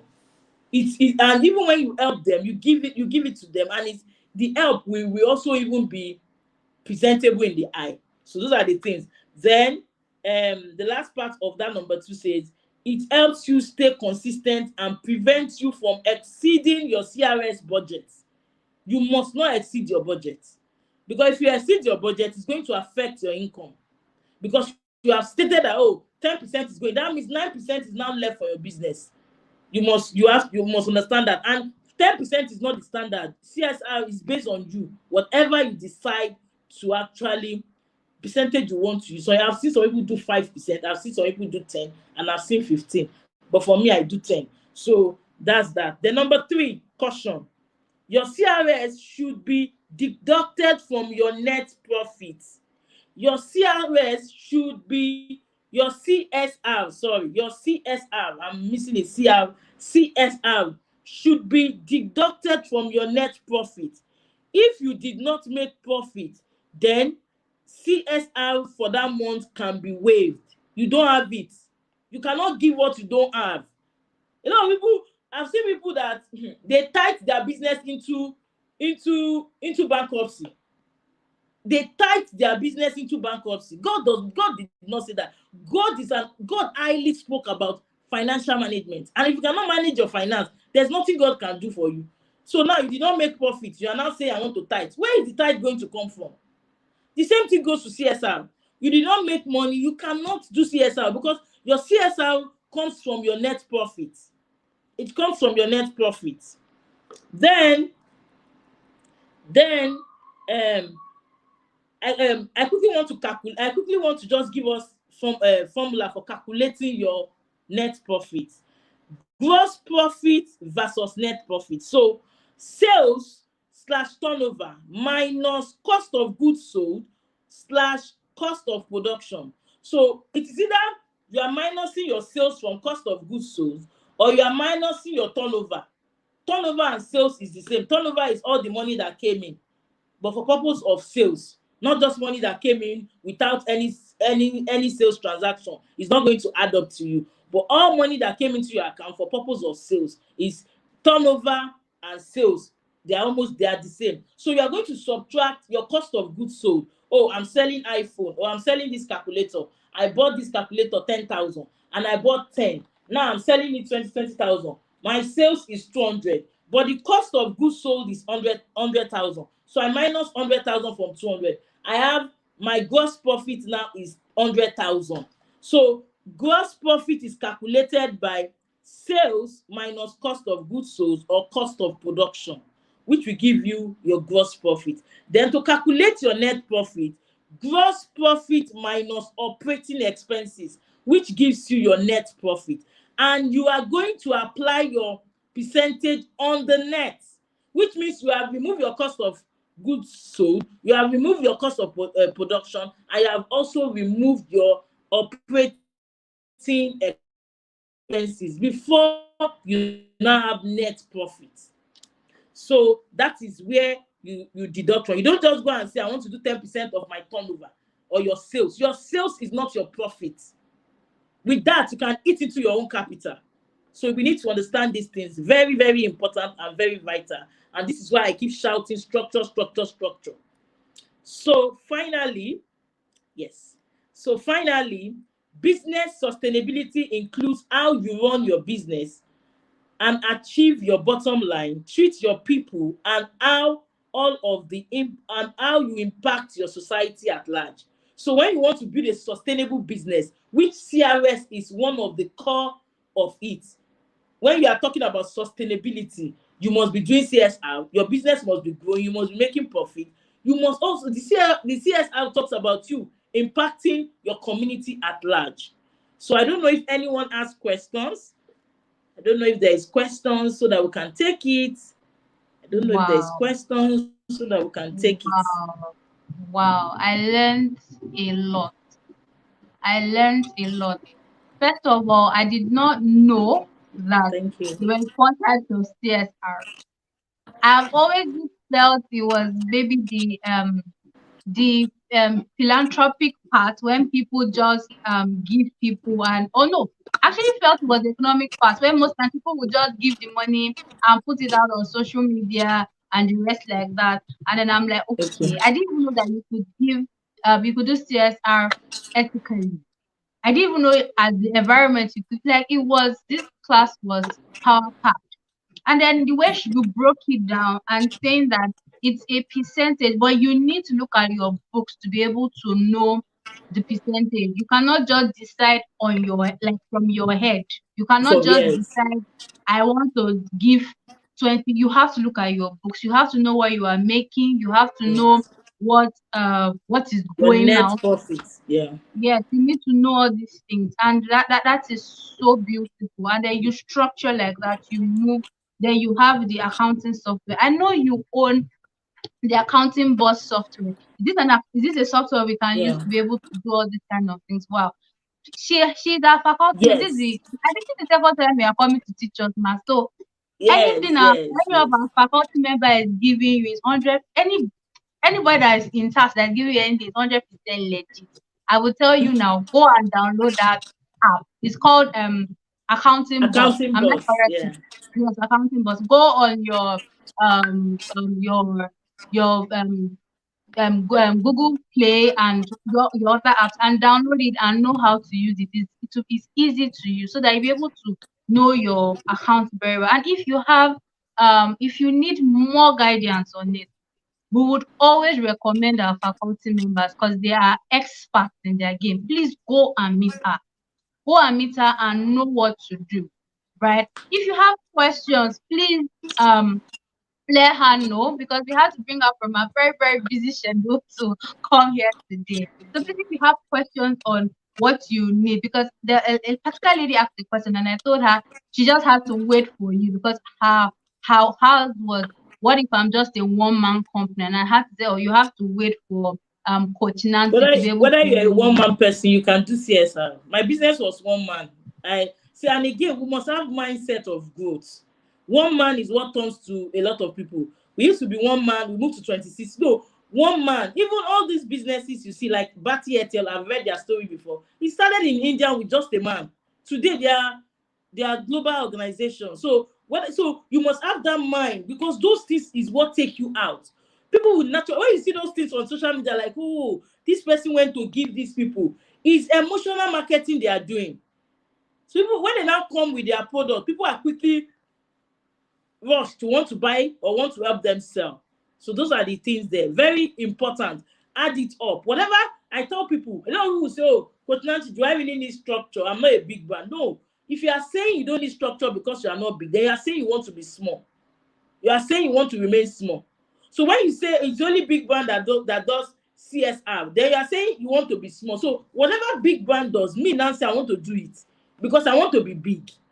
So you must have that mindset. And also, finally, before I go this evening, I have a course called Structure Your Business with Ease, online course plus 8 weeks group coaching. It's actually very impactful. If your business cannot operate without you and yet you make consistent income, come to that class, it will help you.